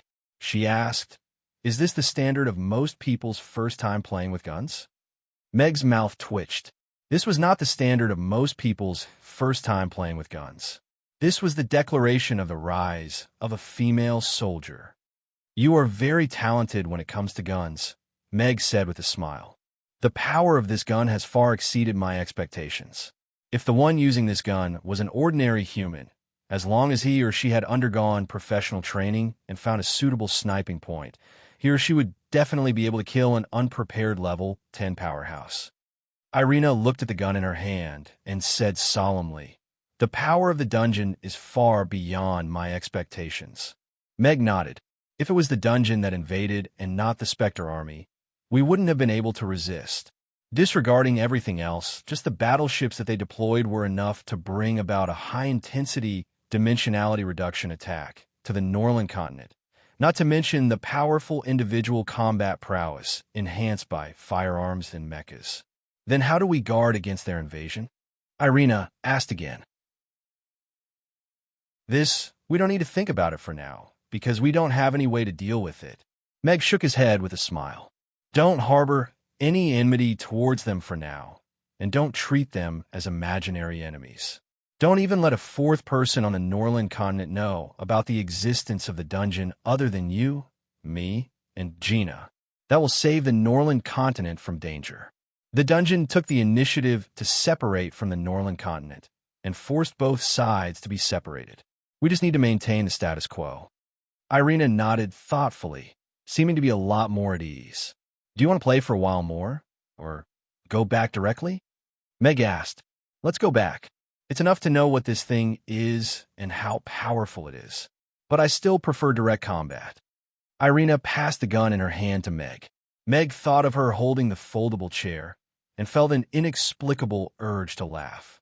When they returned to the restaurant, the two of them took a bath together. After a few rounds of fighting, the bed was subjected to unbearable pressure before they fell asleep contentedly. The next day, Meg woke up early. After he was done with the morning business, he went to Hope School. The main body of the building had been completed, and the exterior and interior decorations were being carried out at the same time. The best carpenters among the night elves made the details of the eaves, railings, and so on lively and interesting. They were as beautiful as works of art. Mr. Meg, the construction can be completed tonight. We will remove all the barriers and items overnight. Do you need any help with the placement of the items inside? The construction team leader asked Meg. Thank you for your hard work. I won't trouble you with the placement of the items inside. Meg nodded. The night elves' professionalism was on full display when they completed the construction a day earlier. As for the teaching aids and other things, he had ordered them directly from the system. As long as the site was empty, he could get the system to deliver them to him directly. At this time, it was best that there was no one around to avoid the trouble of explaining. Meg didn't wander around the school to avoid disturbing other people's work. However, when he came out of the school, he met a familiar face. Mr. Mack, why are you here? Vivian greeted him with a smile, as if she was looking at a rare guest. I'm here to supervise the construction. Meg pointed in the direction of the construction site. I heard from Luna that you're going to open a cooking class, and you've even built a comprehensive building for teaching chefs. That's a big deal. Vivian took another step forward and said with a fawning expression, Can I attend the class when the time comes? You're going to Hope School too? Isn't that a little overage? Meg said in surprise. Vivian stomped her feet angrily. I'm a teacher, not a student. Oh, so it's teacher Vivian. Meg smiled. You're welcome to attend the class at any time. However, I can't guarantee that you'll understand. Don't worry, I'm very talented in cooking. This is recognized in our family. Vivian patted her chest confidently. Meg didn't quite believe her. After all, Michael was so busy and definitely didn't know how to cook. The mayor's wife also didn't look like a rich lady who knew how to cook. There wasn't much reference value for such a family of three to acknowledge her talent as a chef. However, if Vivian was interested in attending the class, he naturally wouldn't reject her. She was a fan, after all. There was no reason for her to be picky. Are you here to try out the class today? Meg changed the topic. Oh, I'm here to listen to the class. Oh no, I'm going to be late. Vivian slapped her head and rushed into the school. She didn't forget to turn around and say to Meg, Goodbye, Mr. Mack. I'll come over to your house for dinner tonight. Meg watched as Vivian, who didn't seem very smart, left. He got on his bicycle and left slowly. He wasn't in a hurry to return to the restaurant. Instead, he went to the hill and asked her for a few experienced engineers. He was going to build a mechanical school for Hope School. Technology made life better, and mechanical technology was going to be the cornerstone. Meg planned to let some of the children in Hope School come into contact with the cutting-edge technology on the Northern continent. He wanted them to participate and even have the opportunity to lead some things. You're tuning in to the Romance Rendezvous YouTube channel. We're so grateful for your support, and don't forget to subscribe to join us on this incredible journey through captivating stories. Your generosity through donations truly makes a world of difference, as it's the primary source of revenue that allows me to expand and enhance this channel for you. Thank you from the bottom of my heart for being a part of this adventure.